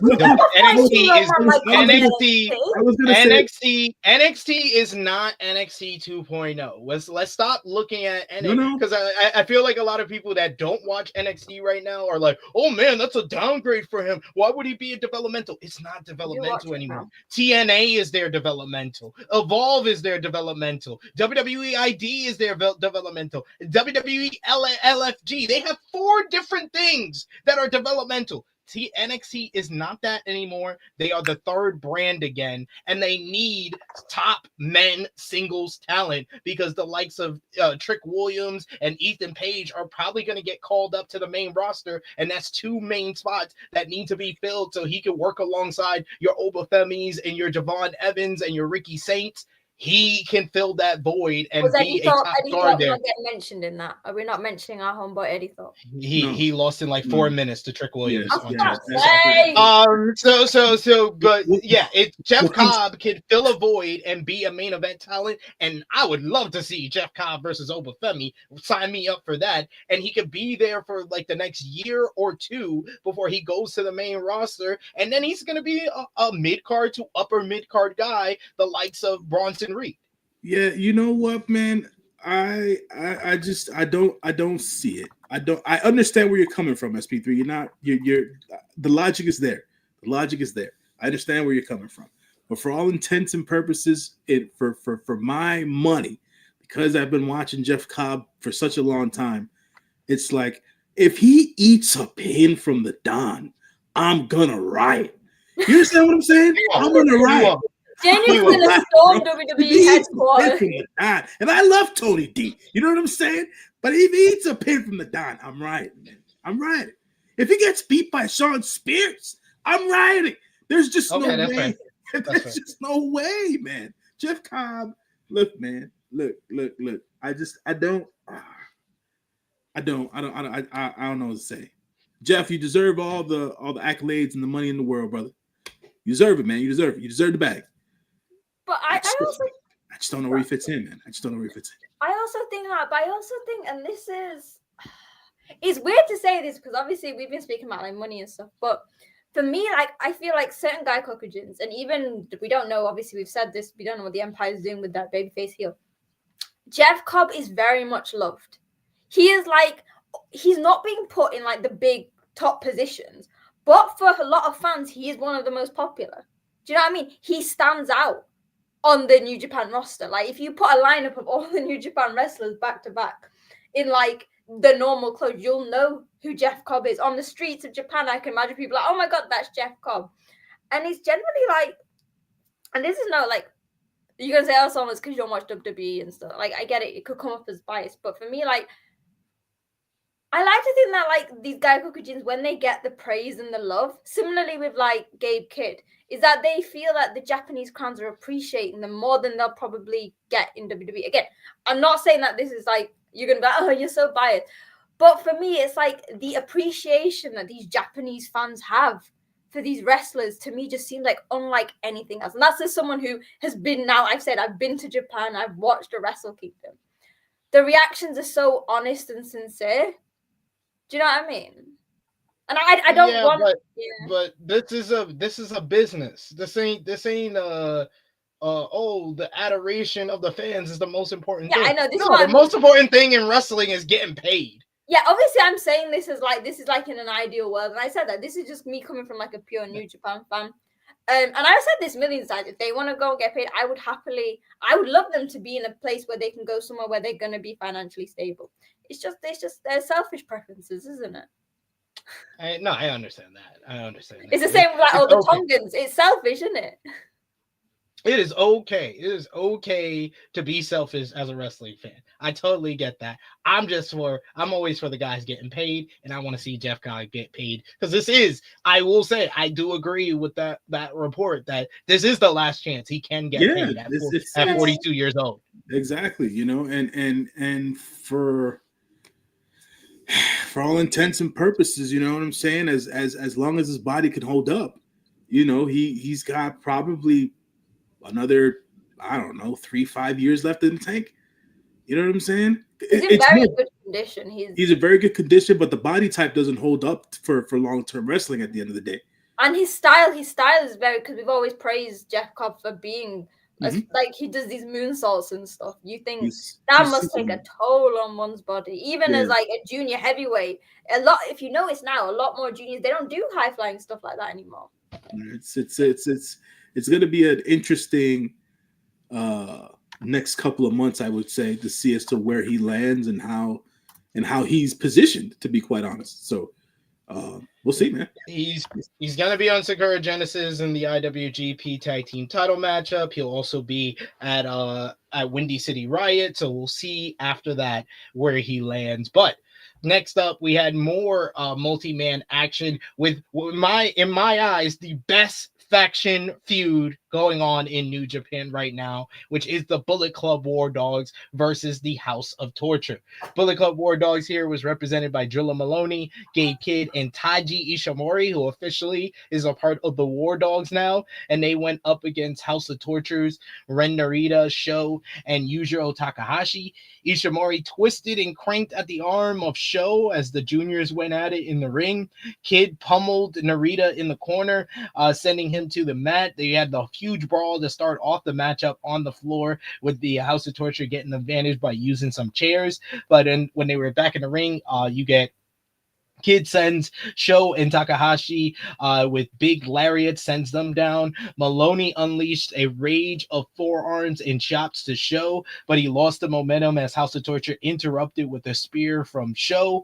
But it was the War Dogs who really showed off their cohesion as a team. I was really impressed by that, especially at the end where they just started firing off all their big moves. You get Taiji Ishimori hitting a big move. Then you get he hits the bloody cross into Kidd, hitting the power driver, and then Drilla Maloney comes in. He picks up big Sho, lays him out with the Drilla Killer.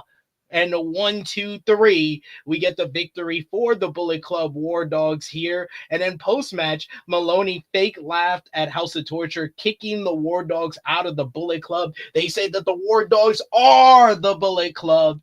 And then on the behalf of Ishimori and Kidd, they issue the challenge for the never open weight 6-man tag team championships. So it is official. We're going to see Gabe, Drilla, and Taiji Ishimori challenging the House of Torture for their never six-man tag team titles. This was a nice little fun matchup here, especially the end. Like I said, I like the cohesion shown by Kid, Ishimori, and Drilla at the end there, and I would love to see the War Dogs take those titles off the goddamn House of Torture any day of the week. Which titles? The Never heard of them. Never heard of them. The Never Six-Man. I forgot they were a thing. Well, you never see them from. It's like the AEW World Title. You never see them unless you ask for them. But I enjoyed this. I gave it 3 stars. J News, we'll start with you. What did you think about this one? I would like to say that Gabe Kidd moves all the needles. Right? I want to say that first. He moves all the needles. He's the fucking madman, And I don't say that enough. Drilla's really coming into his own. I give him props for that. He's ever since he put all the weight back on and him being a BMFer now and things of that nature, like he's really coming into his own. So I can appreciate that. The legend that is Taiji Ishimori. Yes, I will say that he is now in legend territory because he is that old. Wow, a backhanded compliment right there. I was watching some of his early to mid 2000s stuff, and I was like, man, I missed it. I watched this stuff in the mid 2000s. I'm watching them now, and it's like, this is wow. Wade, age is a real thing, dog. Age is a real thing. Tell you right now. But yeah, no, the War Dogs are always fun to watch, man. The House of Torture dudes.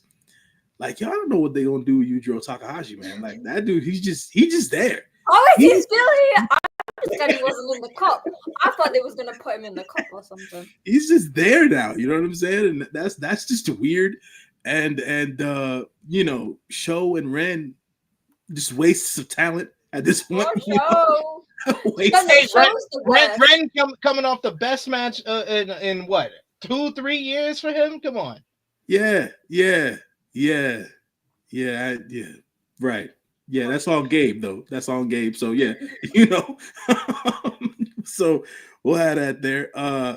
But them having that never open weight 6-man tag team championship match at the Sakura Genesis, they should put those belts on the War Dogs, and we'll see as to how that all comes to fruition and stuff like that.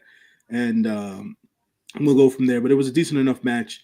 Fun match to watch, and yeah, cool spot for Gabe to be in if he's not going to be at the top of the card, as he should be, outside of whoever his leader is and things of that nature. So, yeah. Boss dog. We got Sonal. What did you think about War Dogs and House of Torture? Yeah, it's the most. To be fair, it's the most interesting that the House of Torture have been for a while. This whole thing with yes, this is actually like the best feud I've seen House of Torture in since they came into existence. I mean, again, it'd be great if they could swap out Yujiro for someone like Kanemaru's obviously he doesn't wrestle, but at least he's better wrestler at the core. Yeah. And I love Ishimori in War Dogs. It just, I guess, then by default, then Robbie X is also in. Yeah. I did an interview with Robbie X. It's on the channel right now, where he said wherever Taiji Ishimori decides to go in the Bullet Club War, he will go with him. That's actually very cute. That's quite cute, actually. I like that. But yeah, because obviously there's talk about Chase and Fale, but I'm glad that Ishimori has got that because, like everyone, like you both said, he works phenomenally with Gabe and Drilla. He fits in perfectly with most people. I don't think I've ever had any issues with Ishimori as a wrestler. He's just another guy, we'll say, Tanahashi, around the similar age of Tanahashi, but just is a complete beast. Looks amazing, wrestles amazing, is a great character, except when he does really controversial things that may be a bit questionable. Gotta take the good with the bad. Yeah. But this could have. I hope that through this we see a bit more out of Ren and Shota. I've got no hope for Yujiro now, but I'd like to see something out of Sho as well. I don't know. I still have hope that Roppongi 3K, the gold standard of professional wrestling, is still there. It's been slipping away, but I can only hope. Hope is the thing. Hope is the thing. Next up, we had some tag team action on this show. Los Ingonables de Japón once again represented here, this time against with Shingo Takagi and the global heavyweight champion Yota Tsuji in a preview matchup against House of Torture's Evil and Yoshinobu Kanemaru. I was like, thank God it wasn't Dick, Evil Dick. Tsuji endured Kanemaru and Evil's attempts to weaken his knees, with the latter's clover leaf dramatically ending with a rope break. We get Shingo comes in. He comes in with a hot tag, bumping Evil to the mat, proceeding to manhandle him using his strength. Kanemaru and Evil returned once more to try to destroy Tsuji's knees again, but Tsuji came back. They combined though with Dick Togo to unleash a dick-to-dick contact as Shingo was distracting the referee because they threw a shirt at him. I was like, put down the goddamn shirt and help your tag team partner. What the hell are you doing? Now, Uncle Nobu tried to give the whiskey miss to Tsuji, but Shingo was able to take out Evil with the pumping bomber, while Uncle Nobu wasn't able to finish off the whiskey miss as Tsuji caught him with the Gene Blaster, and the miss went all in the air. LIJ picking up the victory with the 1-2-3 after the Gene Blaster here, but their celebration did not last long as House of Torture attacked Tsuji post-match. First, it was Evil who tried to use the IWGP Global Heavyweight Championship, but Tsuji was able to stop him, but he wasn't able to stop Dick Togo, who tried to choke him out with his Garrett, and then we get Evil using the IWGP Global Heavyweight Championship to knock out Tsuji. Meanwhile, Shingo tried to help, but Togo choked him out as well. So House of Torture stood tall here, as Evil will get his basically a rematch with Tsuji after picking up the win against him in the first round of the New Japan Cup tournament. It was made official this morning. He will get the shot at the IWGP Global Heavyweight Championship at Sakura Genesis. This match was another one that was just fine. I give it 2 3/4 stars. Sonal, what did you think about this match, and what do you think about Evil getting the shot at Tsuji? I didn't watch it. There's something about there's something about House of Torture. In one side, I can get it. I was like, oh, LIJ, I need to fight to watch it. But Evil and Dick Togo, the combination is just unbearable for me. I was like, I've got to watch the title match soon. I think I'm all right. But well, I don't know what else I can say. I mean, we said that this was gonna happen, didn't we? SP3 on the preview. We said Evil was gonna beat Tsuji. They're gonna have the title match. I don't want to jinx what Gato's gonna do. Let's just hope that he actually keeps his good head on, and that it's just another check defense for Tsuji. I need Tsuji to at least hold this title into the G1. But again, it's Gato, so I'm not gonna give him the benefit of the doubt on anything. No bets there. Jay knows. I feel like anytime we get the House of Torture on New Japan television, it's a bathroom break time. Even though I love LIJ, I love Misuj and Shingo, and those are two of the strongest. You know what I'm saying? But I can't take doing or watching anything that has to do with Dick Togo. You can't save House of Torture, especially Evil, and not even Tsuji and Shingo can beat that combination. Yeah, it was because it was the semi-main event, and I said to myself, but why? But then again, it wasn't the semi-main event. It wasn't the semi-main. Sorry. But it was just one of those. Yeah, we know we're gonna get Tsuji and Evil for the championship at Sakura Genesis. I know. I hope that Big Suge does what he needs to do to get him up out of there and stuff like that. My only hope is that when they do turn Shota Umino heel and he joins the House of Torture, oh God, will you stop? That it is right within his mind, Shota Umino's mind, to get rid of Evil, Dick Togo, and Yujiro Takahashi, and take the rest of the crew and make them a better faction. Can you That's stop? my only Can thing. you stop projecting your Yeah, idea? stop projecting. Stop We're not projecting. done with that. Okay. All right. You're trying to project on both of the finalists in the New Japan Cup. You're trying to make one have a bad title reign, and you're trying to make the other join the worst faction in wrestling. Yeah. In New Japan history. He's gonna take over. That's my hope. He takes over and he just runs everybody else out. That's my take. But we had our semi-main event, which was a trios matchup. It was El Desperado teaming up with the IWGP World Heavyweight Champion Hiroki Goto and Oleg Boltin, or Boltin Oleg, however you want to say it, versus TMDK's Hartley Jackson, Roye Uyowa, and the former IWGP World Heavyweight Champion Zack Sabre Jr. We got some Zack and El Desperado going at it, which was fun for me. I enjoyed all the sequences between those two. Boltin Oleg overwhelmed Oyowa, and then a chaotic brawl broke out. He and Goto pounded at the back of Sabre Jr., only for Oyowa to come in and make the save. A helpless Desperado fell prey to a combined offense of TMDK in this one until he started trading holds with Zack Sabre Jr. Boltin canceled out Sabre Jr.'s technical prowess by hitting the flying body sausage.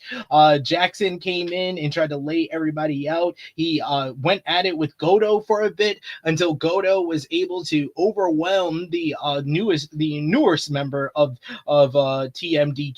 He laid out Zack Sabre Jr. with the Ushigoroshi, and then he finished things off on Hartley Jackson. He hit his mid kick and then followed up with the GTR to pick up the victory for Hontai here.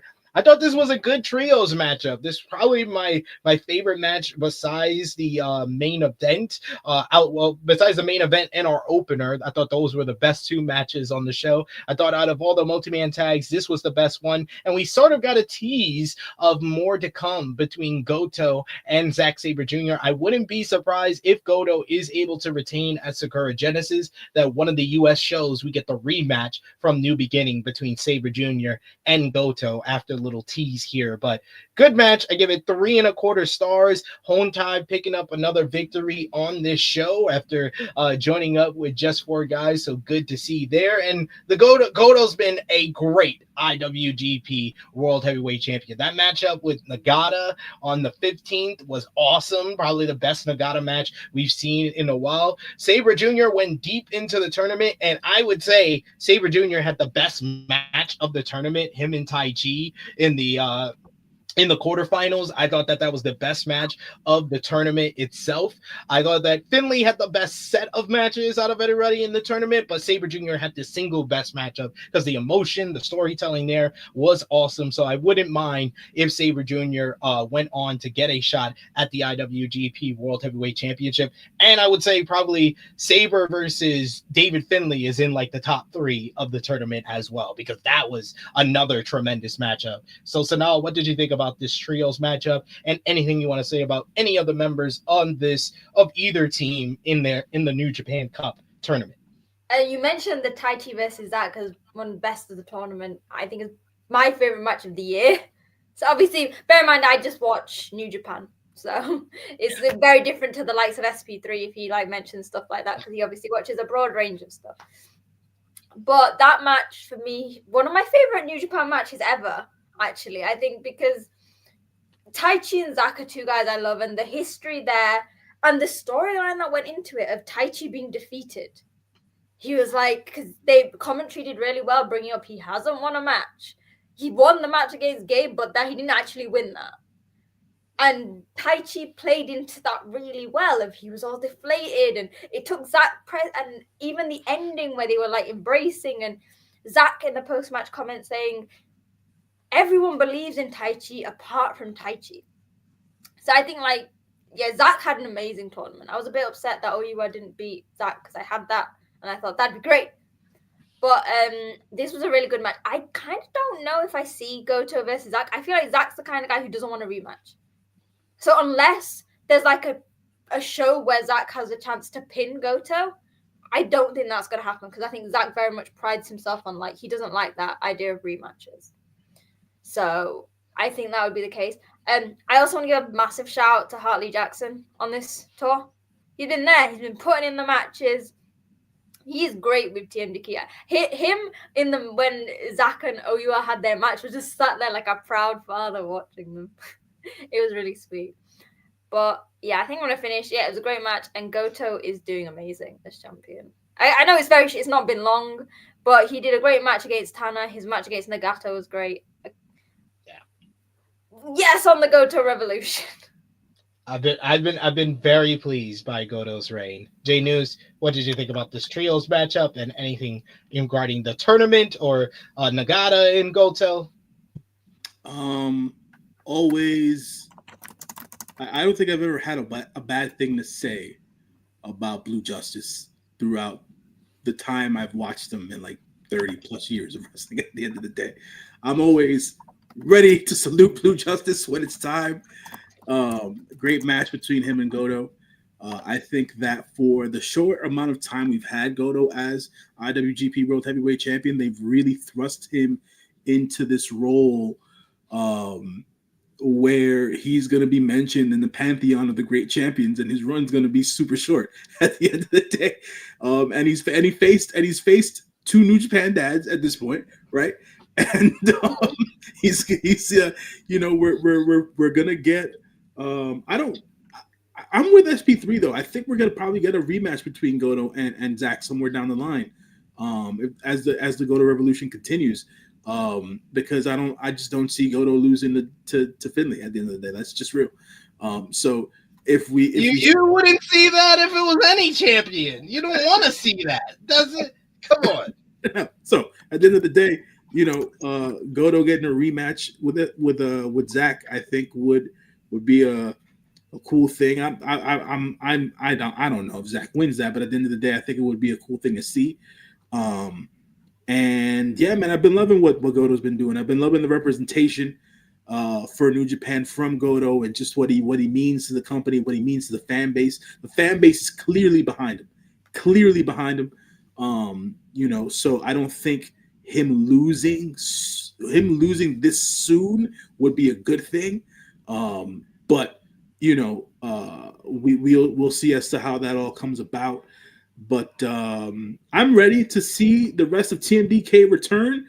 Like, where's Fujita, man? Where's Robbie? You know what I'm saying? Where's Shane? And well, they're back on April 4th. They're preparing for their junior match. I haven't seen them on tour. I miss those guys. TMDK is my favorite faction, so I miss watching those guys on TV. We'll see. As you guys said, the junior guys are going to be back on the 4th, so that's going to be cool to see. Shane, I think, said he's cleared to wrestle again. So within the last couple of weeks. So hopefully he'll be back on New Japan shows sooner rather than later. And yeah, man, the only member of TMDK that I still feel is finding his footing is Oiwa. Even though they presented him a certain way, but from a booking standpoint, I think they're still trying to find where he what position he belongs in per se. He's got his match against Takeshita at Sakura Genesis. That should be a banger. That should be fantastic. A banger. That should be a banger, man. So you know, we'll see how that goes. And Takeshita's not aligned with any faction in New Japan. Because he's a part of the family with the Empire, wasn't he? Just through Aussie Open and stuff like that. But because he needed to team with somebody during the G1. That's the only reason. Needed a family for that tournament. Yeah. So we'll see how that goes. Mr. Bonda said something in the chat about Bolton Oleg. If any of us feel like fleshing out his personality more if he would turn heel rather than face, I don't think so, to be honest. Just give me something at this point. Because he for me, from a look perspective, he falls in the same vein, and I'm going to say this with a straight face. He falls in the same vein as David Finlay for me, where it's like it's not going to be believable. He's not believable. I don't think Bolton Oleg would be believable as a bad guy. I just don't. At the end of the day, so you know, unless he shows me something different, I don't know, man. I don't know what you're going to do with Bolton Oleg. It doesn't matter if someone shows you something different. That's obvious with David Finlay. But anyway, speaking of our savage king, our savage savior, let's talk about the New Japan Cup final. David Finlay, who got the wins over Evil. He got the win over Yuya Uemura in a great matchup. Got the win over Zack Sabre Jr. in a terrific matchup in the semifinals versus Shota Umino, who got wins over the Great Okan. Got a win over Jeff Cobb and Shingo Takagi to make it here. Finlay had the initial advantage in the early goings, but Umino got right after the leg with a short drop kick to the knee. This damage wore on Finlay throughout the early going, and Finlay started trying to ground him with his offense. We get a fisherman suplex by Umino to space out to basically get the advantage more. But when things went out to the floor, that's when Finlay really started to get control. He broke the 20 count to seemingly help Umino to his feet. He crashed him through a table with a big Uranagi over the barricade at one point. But he broke the 20 count to basically slam him into the ring post with a power bomb. Umino was able to get back into the ring at the count of 19, though. Finlay sought to damage Umino's back throughout this, slamming him down, getting him ready for his bigger offense later in the matchup. He tried for the Into Oblivion, which put Umino away back in the 2023 New Japan Cup, but Umino was able to reverse into a DDT. Shooter received a near count after a vertical suplex off the top rope, a superplex. He did so and got another bridging suplex for another 2 count. Finlay was able to come back. He hits a big lariat and a painful knee onto Umino, and then he followed things up with the Into Oblivion, but Umino was able to kick out. Umino hit his half and half suplexes, a consecutive 3 consecutive in a row, and got a bridge for a near fall. At one point, Finlay went for a spear, and Umino caught him flush with the big knee to the face, but he could not follow up with the second chapter. I've been loving how Finlay has done the same reversal to different moves in the to draw out in his final 3 matches of the tournament. I think he did like a little spin out reversal to Uemura. When Uemura went for the deadbolt, he flipped out of the deadbolt, and then he took advantage and basically won that matchup. With Zack Sabre Jr., he flipped out of the Zack driver, and that's how he got to hit the overkill. And then here with Umino went for the second chapter, and he flipped out of it again. He hit 2 back-to-back big power bombs, and almost got the win that way. But Umino was able to kick out. I love Red Shoes cheated, where he basically says Shota before he starts counting to basically wake him up so he could kick out. That's bullshit because that's his father. But Umino tried for an inside cradle, but Finlay kept control. He kept the suplex position and rolled out of it. And then he followed up. He hits that overkill out of nowhere. And 1, 2, 3, David Finlay, the boss dog, is your New Japan Cup winner, pinning Shota Umino in Shota's best match of the tournament. This ending matchup, I thought this main event was excellent. I like the limb work by Umino going after the knee. I like Finlay responding by going after the back, especially after the Uranagi through the table and the powerbomb into the ring post. And David Finlay has realized the dream. The Savage King said hate always finds a way, and he found a way to win the 2025 New Japan Cup tournament. When he gets handed the trophy, he snatches the cup away from the vice president, and then he shows it off. Him and Gato were celebrating. David Finlay actually helps Umino to his feet and harshly tells his old friend that he has to work and he has to do things his way, which Umino responded by nodding. Interesting there. He then beckoned for Goto to get his old ass in the ring. Goto, who was on commentary, got into the ring, and he claimed that he was going after the IWGP World Heavyweight Championship and that he would meet Goto on April 5th at Sakura Genesis. Goto responded by telling that Finlay can't stop the Goto revolution, but what David Finlay responded and said that every revolution needs a rebel. This brought out the rest of the War Dogs after Goto left, for the celebration was on. You had Gabe Kidd rocking a New York Yankees fitted. You had Drilla Maloney rocking a LA Dodgers fitted. They were ready to party as they celebrated with the Savage King, the leader of the Bullet Club. Finlay proudly carried his cup while his teammates drank in the ring. This was a big celebration, but the post-match celebrations also continued things, as first you had Umino, who was interviewed backstage and basically was very disappointed with himself, very disappointed he wasn't able to win the New Japan Cup. But in came the ace of the universe, Hiroshi Tanahashi, who offered his hand to Shota Umino, and he wanted to see how far Umino has gone with the changes that he's made, and made a challenge to face him one-on-one at Sakura Genesis. Umino accepted the challenge, but then walked away from the ace, remembering that he left him out in the cold during his whole Hontai chaos reunion that happened during the quarterfinals. Meanwhile, David Finlay was all smiles as he let everybody know that hate always finds a way. He drank with his boys, Taiji Ishimori, Drilla Maloney, and Gabe Kidd, as he is the New Japan Cup winner. Like I said, excellent matchup. I thought it was Shota Umino's best match of the tournament. Another fantastic matchup in 3 consecutive fantastic matches for David Finlay. I think I gave the Yuya Uemura matchup 4.5 stars. I gave the Zack Sabre Jr. matchup 4.5 stars. And I give this matchup 4.5 stars. This was another great matchup in his run of matches. Like I said before, I thought David Finlay had the best set of matches of anyone in this tournament, especially with those final 3, and then capped it off with another tremendous performance. His rejuvenation that happened in the G1 finally came to fruition here with him winning the New Japan Cup tournament. And thank you, Lord Gato, that you learned your lesson and you knew it wasn't time to go back to the Shota Umino well, because you went to it too many times already. It's time to ride the hot hand, and that hot hand is David Finlay. Sonal, what did you think about the New Japan Cup final here? You're muted.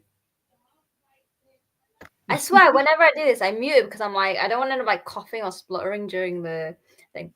It was a really good match. Actually, going into it, it was very good. I don't know if any of you guys watched the press conference. I've not had a chance to watch Shota's comments, but I watched Finlay's. And it was the parallels that he was drawing between the two of them. They're both, if you want to call Shota a Nepo baby, Finlay's even more of a Nepo baby than anything. And actually, what was interesting in the press conference, I don't think people actually took this in, of Finlay almost hitting back at the Nepo allegations for Shota, because he was like, Shota would have to go in and out and doing all those squats. And I don't know if anyone remembers this, but I always remember, because Jay used to speak about this when they had their feud, is that Finlay, while he went through the Young Line system, always had that nepotism helped him. He was always pushed above Jay. You know, he didn't shave his hair fully. He, as a young lion, he was in the best of Super Junior, I believe, and he got a win over Gato. I think one of the only young lions to ever pin like a full member of the roster. So for Finlay to do it, it was almost like not a sign of respect, but like an acknowledgement of like, actually, we're more similar than you think. And link back to, if anyone ever has any time, have a perusal on Red Shoes Uno's Instagram of how much time Finlay and Shota spent together when Shota was young. He said as a teenager he used to watch him come. There's many kissing pictures on Red Shoes because they were so close. It was like the trio. It was like Juice, Finlay, and Shota, like the 3 of them. And that led into the match because you could tell that they knew each other so well. Do you know what I mean? Because they would team together as Hontai. And I like that because, you know, as much as we say, like, obviously, because the Nepo allegations have been thrown out to Shota so many times. I see a lot of similarities to Finlay because Finlay spent after, because again, he didn't go on an excursion because they didn't think he needed it as being David Finlay. His first few years, up and down, he was stagnant for so long. His first real big break, I guess, was when he was with Finjuice. Then he was back on the roller coaster when he joined Bullet Club, and now he's back. So I liked the storyline, and I think that added to the match. It was, definitely Shota's best match. Finlay really brought something out, and I liked the brutality of the match. You know, when Finlay put Shota through the table and things like that. It was just a general good match. Like, I'm not gonna say it's on par, obviously, like with Tai Chi and that, but I'm saying that it's worked very well because it had that emotion and that backstory. Because I know I was like say, oh, but New Japan is mainly wrestling, it's main wrestling, but they still have storylines. It's just their storylines are interwoven into the matches rather than before or after the match in the ring. They do a good job of doing their storytelling within the matches, and it's years long stories, and it's these connections that are sometimes built in the dojo, like what we saw here with Finlay and Shooter. And like I said it at the top of the show, I'll say it again, this was Shota Umino's best match of the tournament because he faced the boss dog. You always have to do that, don't you? The boss dog. Yes, that entrance at Wrestle King, best entrance of 2025 so far. You know, J News, I could say I was there live as well to see it. You were. J News, what did you think about the New Japan Cup final? I thought that it was a strong final. Like I say, like I like to say, I like to be fair. And, you know, David Finlay's always been an above average in-ring worker. So I got to give him that. I got to give him that, right? It's another backhanded compliment. So there's that. It really is. He doesn't know how to give compliments to David Finlay. You know, Shooter's trying to still find himself, trying to evolve, still not, you know, still doesn't know who he is as of yet. But I thought that this was his best match in quite some time. Yeah, that knee to David's face was gnarly, to say the least during the match. And I said to myself, well, hot damn. Okay, so these guys are they're in it to win it. You know what I'm saying? So it wasn't a soft match nonetheless. And when I thought that Shooter had the upper hand, there came David Finlay during that match. And you know, there's not much else I can say. He carried that cup out of the ring. He celebrated with the War Dogs. He told Shooter what he told him. Now, as the saying goes, you know, now the ball is in Shooter's court, man. We will see as to what happens. I know I put stuff out there in the universe today, so far. But I just don't have any faith in Gato, and I know that he be up to no good sometimes. And I would like to see Shooter have his own faction per se, but a big part of me just feels that we're gonna see something we don't want to see. And, you're manifesting it into the universe. So, you know, I'm putting both things out there just so that we can have options amongst things. But yeah, Shooter's got his match against Tanahashi coming up. Obviously, that's the perfect time to run some sort of an angle for Shooter, right? To see as to where he's going to go. And then we'll go from there. But definitely a strong match. I gave it the match itself.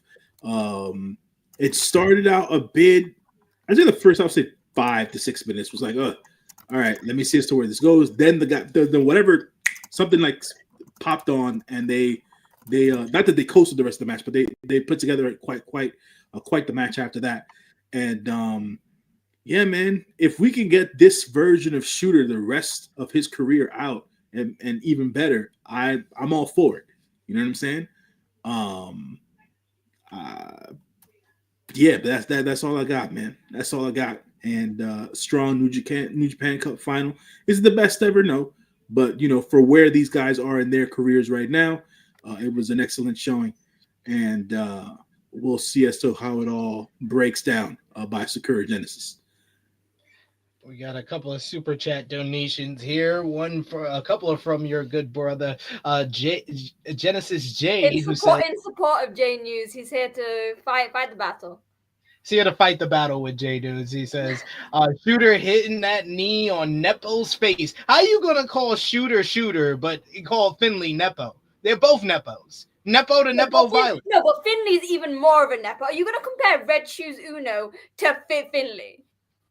I mean, to be fair, you do make good point there. He also sends another super chat donation. Thank you so much. He says, if I see A3 in Nepo versus Goto, NJPW lost a subscriber. God damn.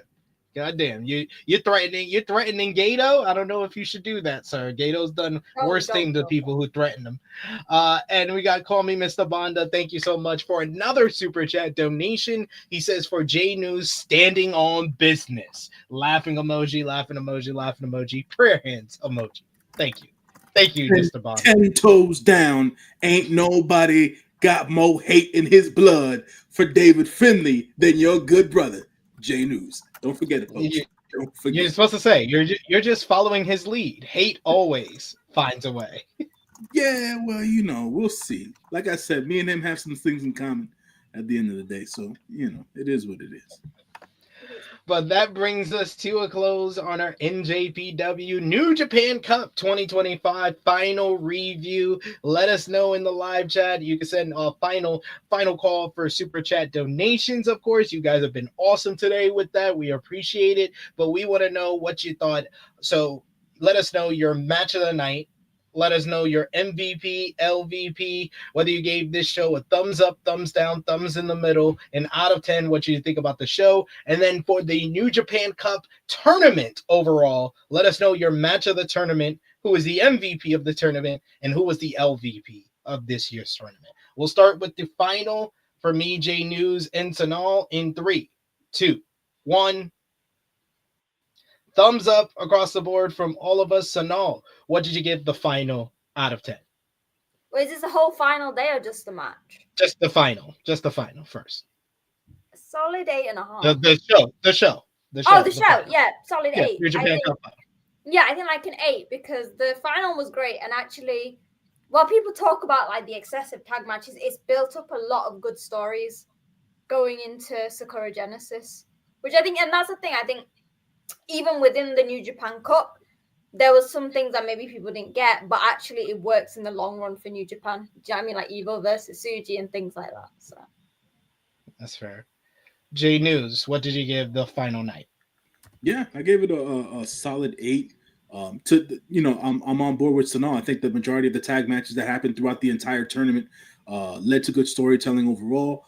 Putting people in certain positions in order for them to have matches at future events, which obviously as we now see, and things of that nature. And that's when New Japan works best at the end of the day. Not just having tag matches to have tag matches at the end of the day. Create those stories, create those narratives, put them into matches, make them feel, make them so that the fans, not only in the arenas but at home, are invested. That's when we can talk about thriving in the New Japan narrative, and keeping us here championing New Japan into the future. I'm going to give it a solid 7.5 out of 10. I thought this was a good show. And like you said, the multi-man tags did a good job of setting things up for Sakura Genesis and beyond. So it fit the build, and the final main event, like I said, was a tremendous performance by both men involved. So got to give it a 7.5. MVP for the show, it's of course the boss dog, David Finlay. Sonal? I'm going to change it up because I knew you were going to pick Finlay. I'm going to go for Taichi because his match against Zach, my favorite of the year, and actually before the House of Torture interference, his match against Gabe was phenomenal as well. Well, no, I'm talking about for the final night, for the show. Oh, I got ahead of myself. Yeah, David Finlay. no, still Taichi because he got reunited with Desperado. I appreciate the love for Taichi. J News. MVP for the night. I'm going to go a different route here. I know that David Finlay won the New Japan Cup, but for all intents and purposes, I'm going to give the MVP to Shota Umino. Shota Umino Yes, Jamie, yes. deserves the love, admiration, adulation, and appreciation of the people who are fans of New Japan Pro Wrestling. And for all of that, and this current change that he is going through, the evolution of Shota Umino is what we are witnessing, folks. Shota Umino getting himself into whoever he's going to be in the future. And I, for one, love to see it. Shota Umino, MVP, New Japan Cup. This is why Jay News is my favorite co-host on this show. I'm disgusted.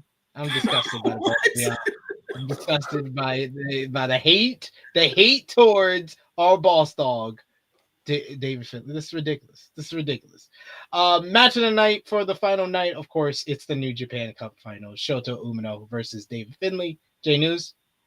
Yes, match of the night. Shooter versus David Finlay. Definitely. Sonal. Yeah, the final. Really good match. And the LVP for the show overall, I'll give it to the Bullet Club rejects, Sonata, Bad Fale, and Chase Owens. Sonal. Yujiro, that's it's just seeing the guy. I'm like, at least when he had Peter, he had like something that was worth watching. Don't have anything now. True. J News. Yeah, man. I'm with Sonal. You know, you drove without Peter. He's just not watchable at the end of the day. Yeah, I compare it to like Taichi doesn't have Miho Abe. We love Miho Abe, Right. but Taichi is still great. Right. Yujiro without Peter, there's just no point. Like he's not a pimp anymore. It just doesn't work. Yeah, it just doesn't work. What is Yujiro's role at this point? Like what is he doing?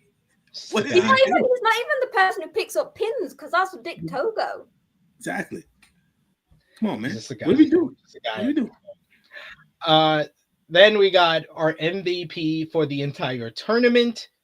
I'm giving it to the boss dog, David Finlay, for for his final run of fantastic matches against Uemura, Zack Sabre Jr., and then finally Shota Umino. J Deuce. MVP for the tournament. You know what? I'll go out on a limb here, and I'll just say, for his bona fide performance in that main event and what he was able to do, and the hug and handshake that he gave to the Stone Pit Bull on New Japan Cup final night, Taichi is my New Japan Cup MVP, even losing his matches and not winning his first match, actually. But the swell of emotion that he was able to get out of me while watching his matches in this New Japan Cup, and what he was able to do as a moment in time for me in this New Japan Cup final when he finally embraced and shook hands with the Stone Pit Bull. Man, Taichi, my brother, you are still my Lord and Emperor. You, sir, are my MVP of the New Japan Cup. So now, I mean, I already said it before. It's Taichi, isn't it? Man took me on a roller coaster of emotions. It wasn't even the main event of that show, and he took me on a roller coaster of emotions. Yeah. The disrespect to David Finlay is. But you disrespected the Holy Emperor. This is unbelievable. No, I'm not going to disrespect the Holy Emperor because the only award that he deserves is the match of the tournament, which was Zack Sabre Jr. versus Taichi. He deserves the battle of being the wrestler in my heart. No. The Battle of the Dangerous Techers was the best match of the New Japan Cup this year, so I give it the match of the tournament. So now, sorry, what? It wasn't Timeless Tony Storm versus Mariah May, so that's the match of the year. But you don't watch that, so that's fair. So now, exactly. So it's gonna be Dangerous Techers reunion. Honestly, I could probably do a whole hour video on why it was so amazing. J News. Yeah, I mean, without question, that match outside of the New Japan Cup final, those are the two matches that stick out in the entire tournament. The two matches that stick out in the entire tournament, and just like it's cool to watch wrestling on a weekly basis, right?